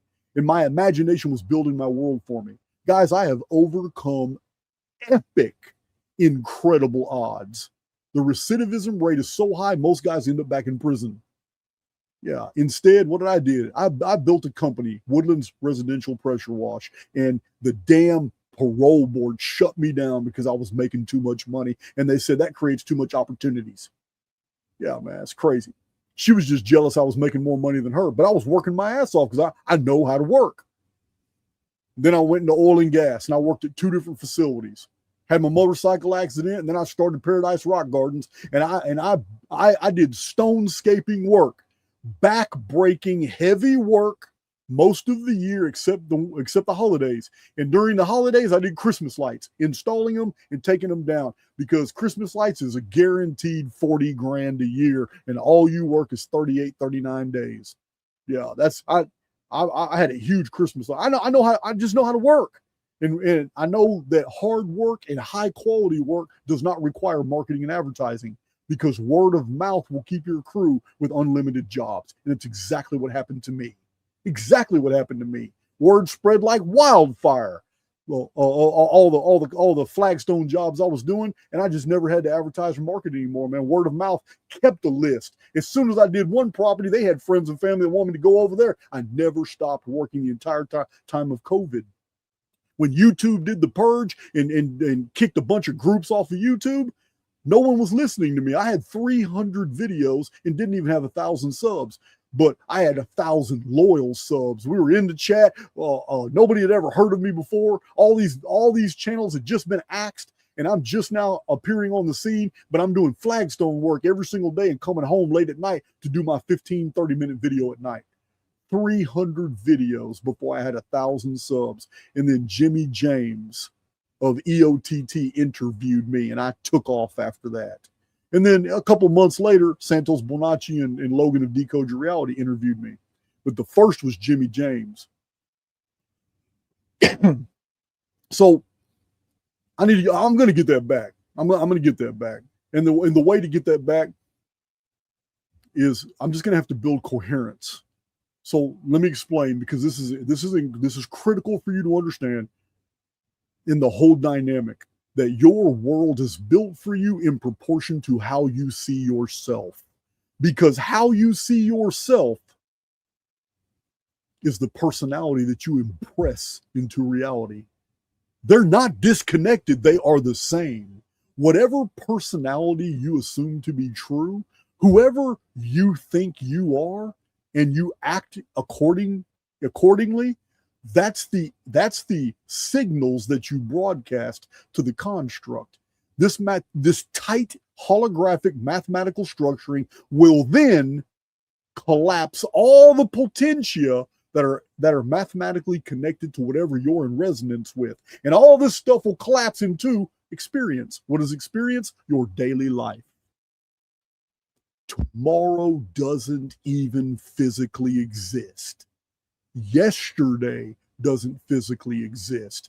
Both of them they're antipodal or mathematical constructs. And you're in the middle. You are the nexus between two mathematical infinities.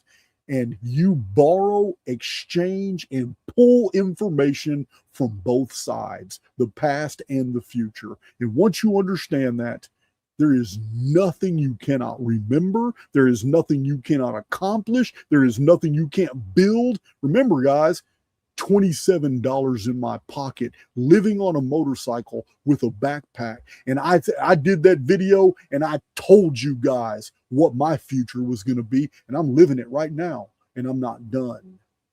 Not done. Not because I'm a magician, but because by force of personality, I have educated other souls into agreeing as to who I am. Once that cohesion was there, it amplified, and the construct reciprocated by allowing me to become the very individual I projected to be. Every one of us have this power. It's innate to us. Many of you are living the very lives you want to live right now because you have impressed upon the construct the very personality that you did right now. So the coherence field is extremely important. And what is a coherence? What does it mean to build a coherence field? Well, I'm going to tell you right now.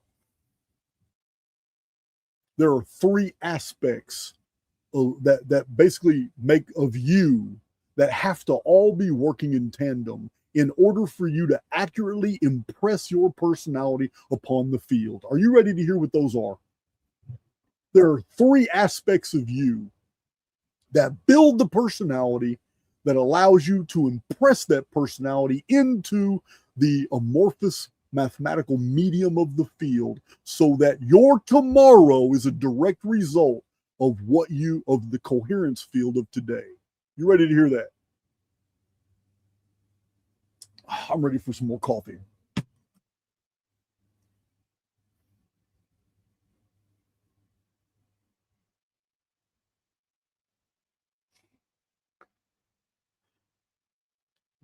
The mind is non-local. It is a part of it is a part of the soul, the spirit, the immortal within.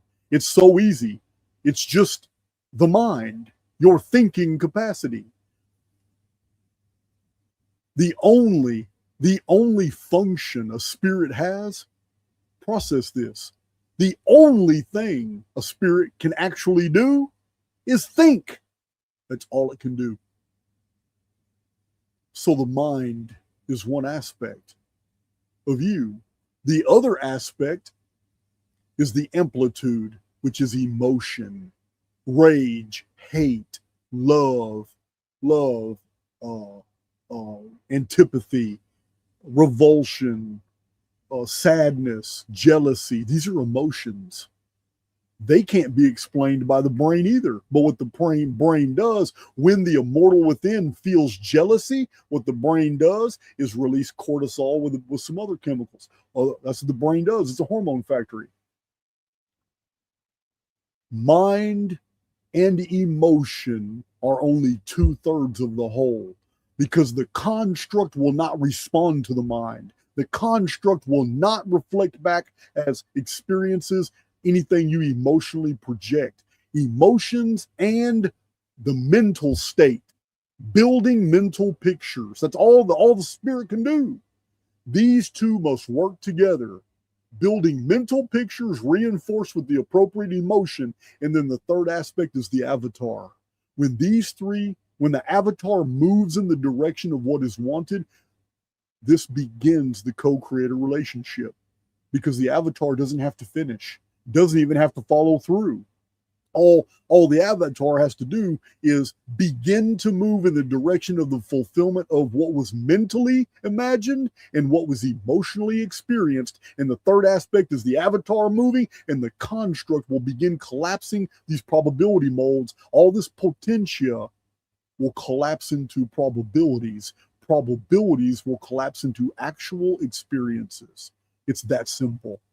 It's even more simple than I just conveyed. It's that simple. That's true coherence. All three must be working in tandem in order to build your world rapidly. Impressing the personality that you've assumed to be true about you into the field requires that your mental state is reinforced by your emotional state, and that your avatar moves in that direction. That's all you got to do. It is that simple. Any more speaking on it just complicates it.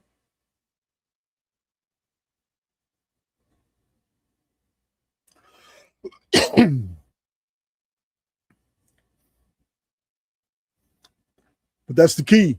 Coherency is the key to keeping out of dungeon programming. What is dungeon programming? It's a bunch of feedback loops. It's a whole bunch of feedback loops, self-perpetuating feedback loops. That's what all the collective is in. Yeah. You're a Christian. Yeah, you're in a feedback loop. But it itself has other loops that you participate in, such as you're a Presbyterian. You're not just a Christian, you're a Presbyterian. Yeah, big deal here. Because if you're a Presbyterian, you want other people to know, I'm not a Baptist. Hell no, I'm not a Lutheran. I'm not a Methodist at all. Sure, I'm not even a Catholic. They're not even Christian. Yeah, if you're a Presbyterian, you're going to give other people the business. Yeah, man, I ain't no Baptist. Hell, you talking about? But I'm a Christian. Oh, okay, well, that's dungeon programming. It's a feedback loop. When you get a whole bunch of souls all participating in being Presbyterians, then reality commiserates and it begins to collapse probability molds into actual experiences of all those Presbyterians. And what do they have? They have Presbyterian experiences. What are Presbyterian experiences? They're all reading the same passages out of the Bible, listening to the same sermons, going to the same geographical locations week after week after week after week, participating in the same activities. They begin to network their businesses together, their interrelationships together. My daughter's not going to marry a Baptist. What are you talking about? Yeah, my son's going to a Presbyterian college. I promise you that. Yeah, that dungeon programming has everybody participating in a Presbyterian feedback loop. And to that extent, David Icke is right. This is a soul trap to that extent. It's a soul trap, because now once you have 55, 65,000 good little Presbyterians all participating in all non-Baptist Presbyterian activity, and they're doing all these things, the construct will knit into their experience more and more and more things that only they experience, and they begin to insulate their own world to where they are looked at with a little like trepidation. People look at them like, I don't know about going over there. And they look at the world as outsiders, aliens, enemies, people that are unsaved. Yeah, they're saved. Yeah, we're not Baptists, we're saved. We're washed in the blood of the Lamb, twice baptized. What are you talking about? That's Presbyterians.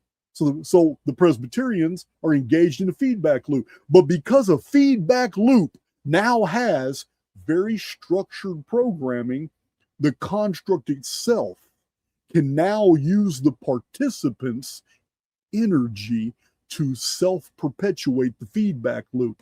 They're already volunteering by choice.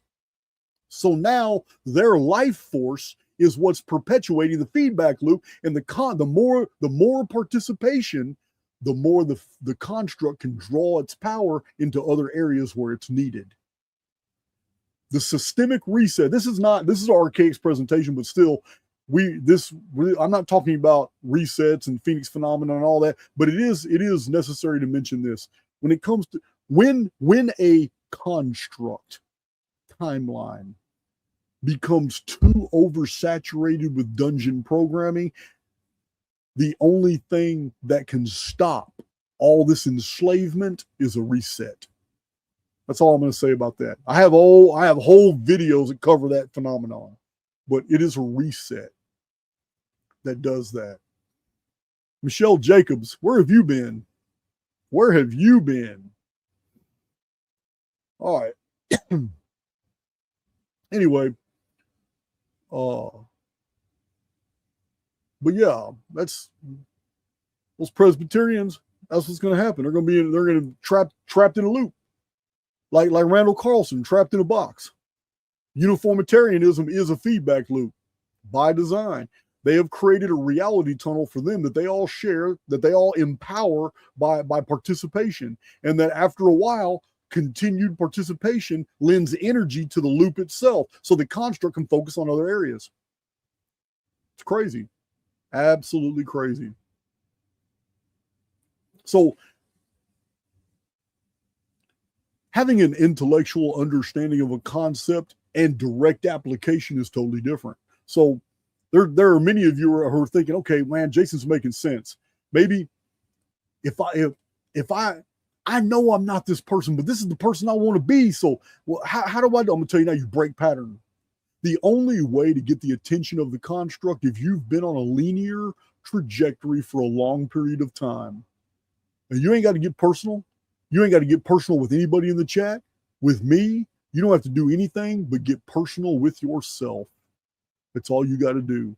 If you've been on a trajectory for a long period of time and you are unhappy, dissatisfied, life has lost its spark, you're not going to change in a day.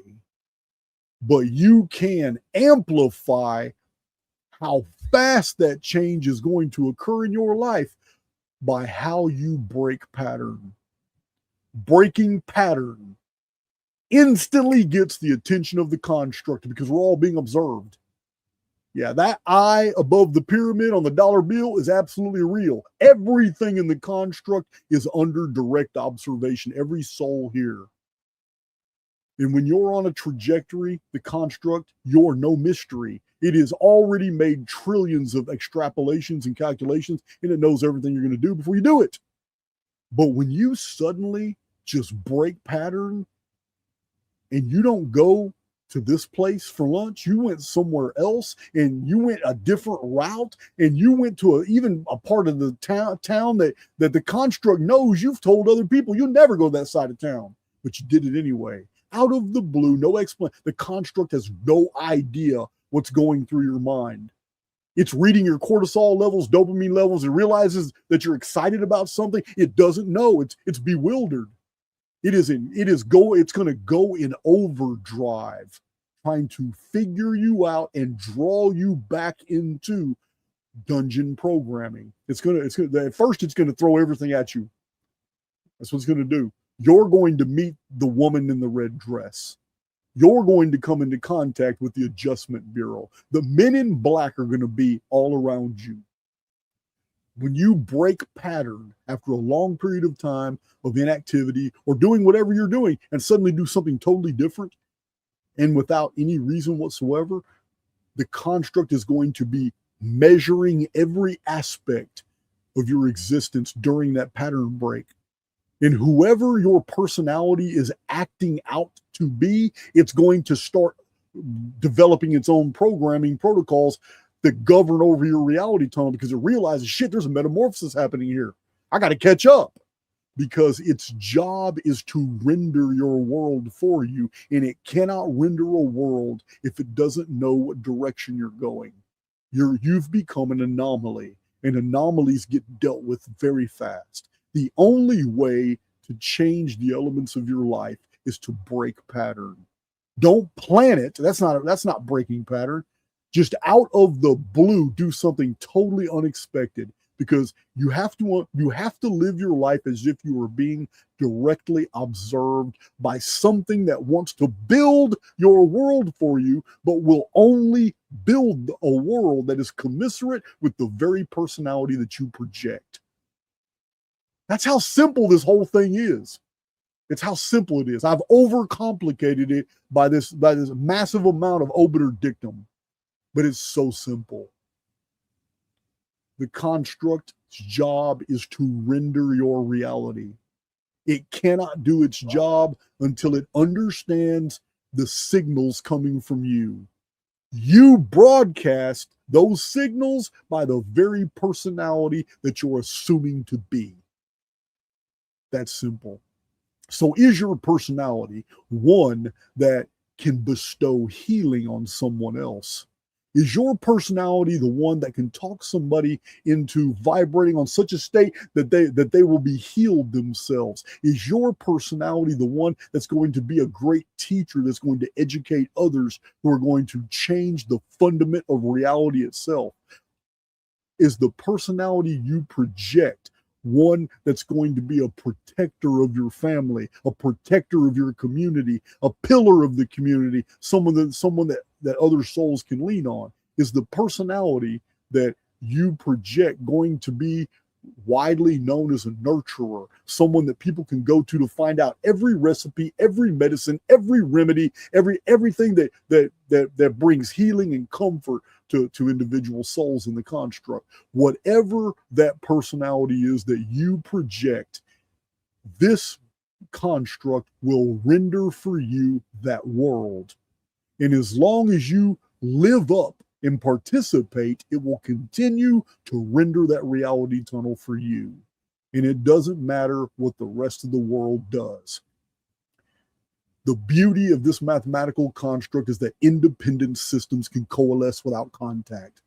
It is like a holographic Mandelbrot set where reality tunnels can shift but individual souls can only see the fractalized kaleidoscopic reality tunnel that they're traveling on. Their trajectories are in focus while all other trajectories are not. They're looking at them edgewise. And every once in a while, two reality tunnels coalesce and people fall in love.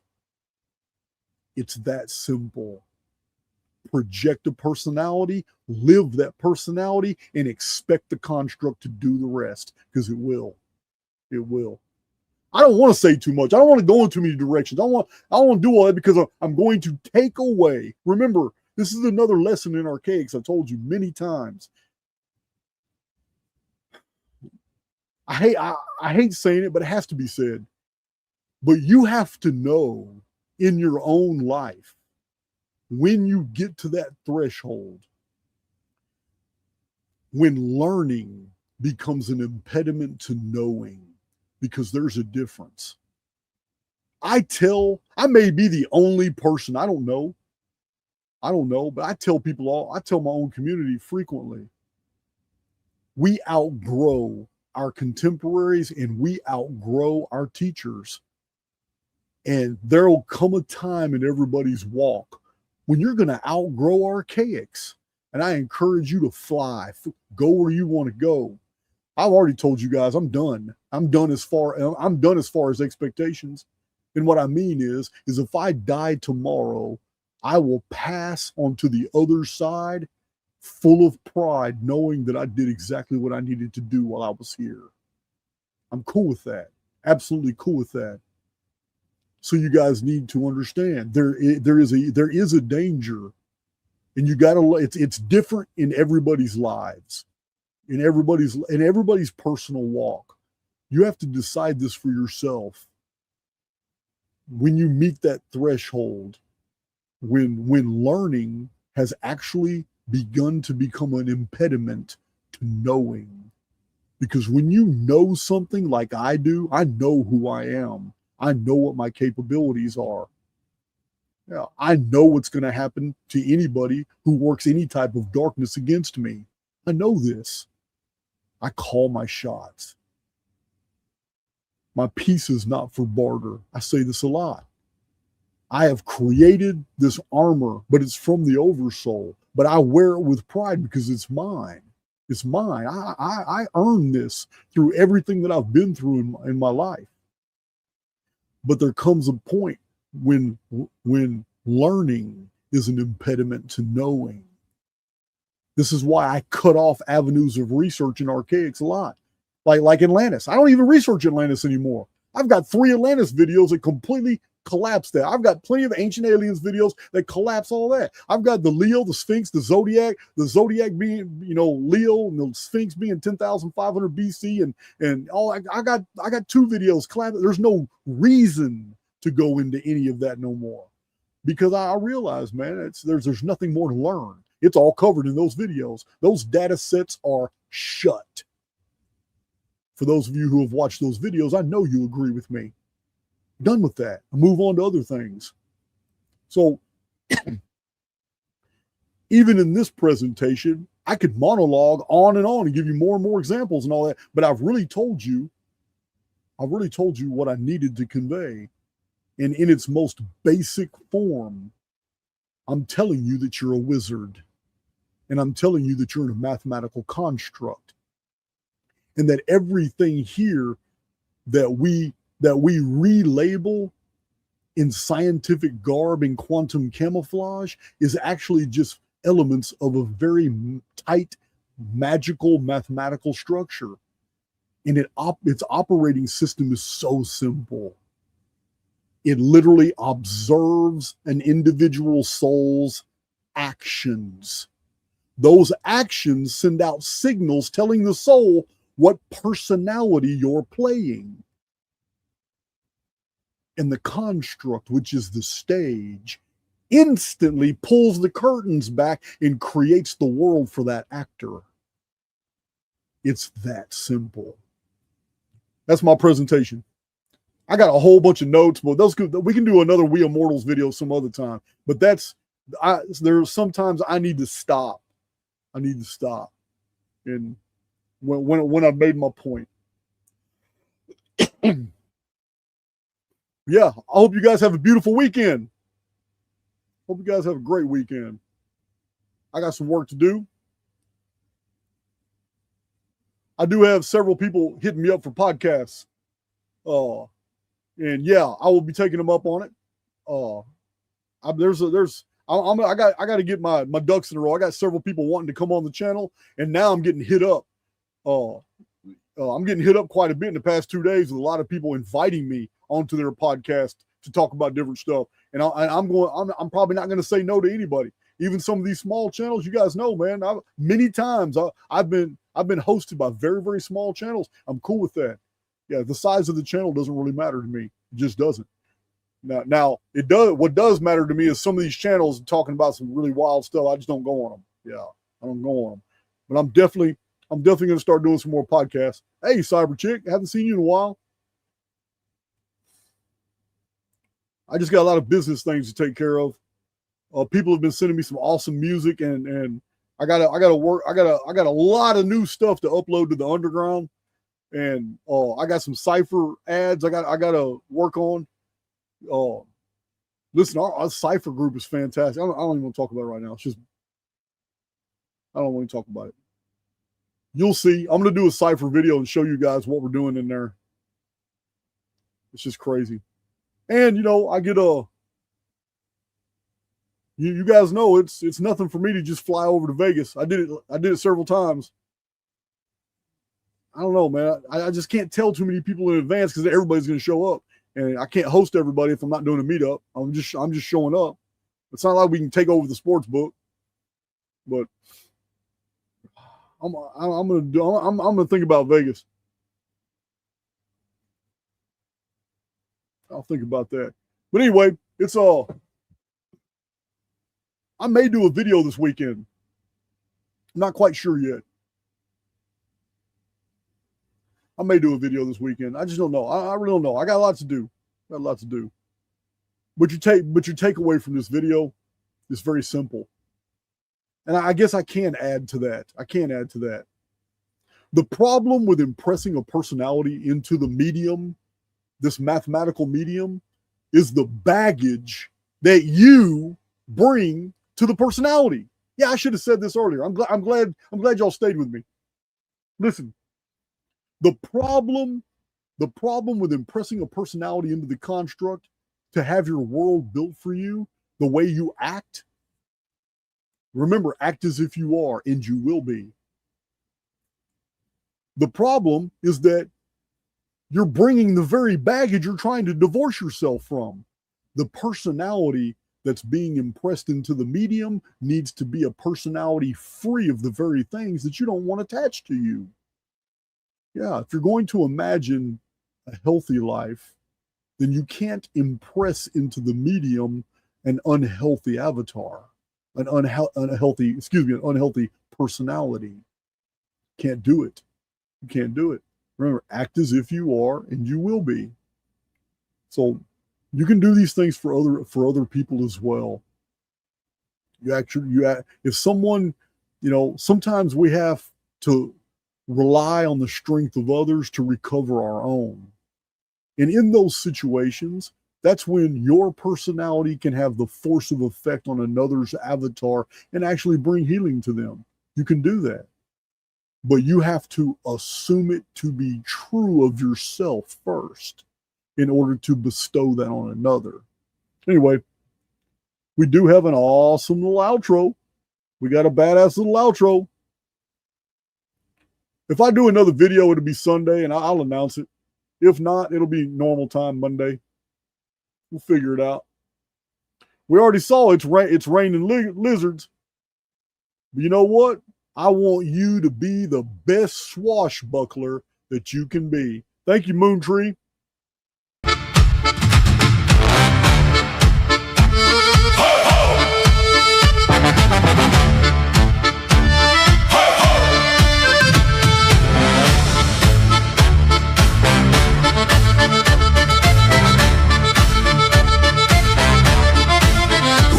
The bark of a million years, me lads, through tertiary fogs that swallow the stars. Ghost Droves of NPCs drift past our rail. Hollow crews with painted eyes, no souls to hail. Their lanterns flicker with scripted lies. Currents pull us where the old world dies. Yo-ho-ho, haul the sheets and fight the tide. False timelines call us, don't you dare abide. Whirlpool spinning, looping us back to the start. Back to the beginning, tearing soul from heart. Heave away, break the chain, me heart is true. Sail for the new world. Break on through.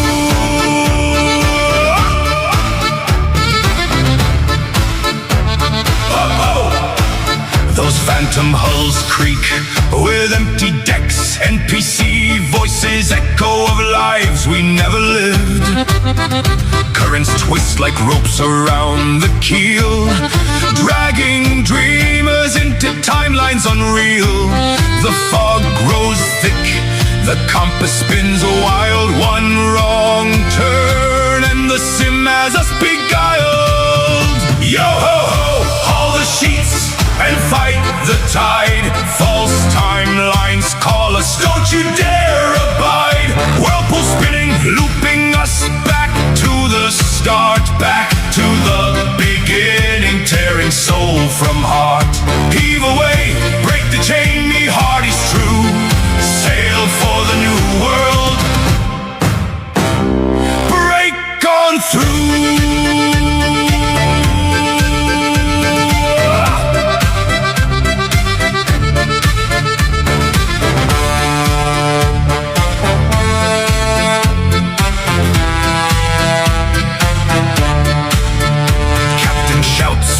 Crow's nest high, steer by the chronal star or we'll never see sky.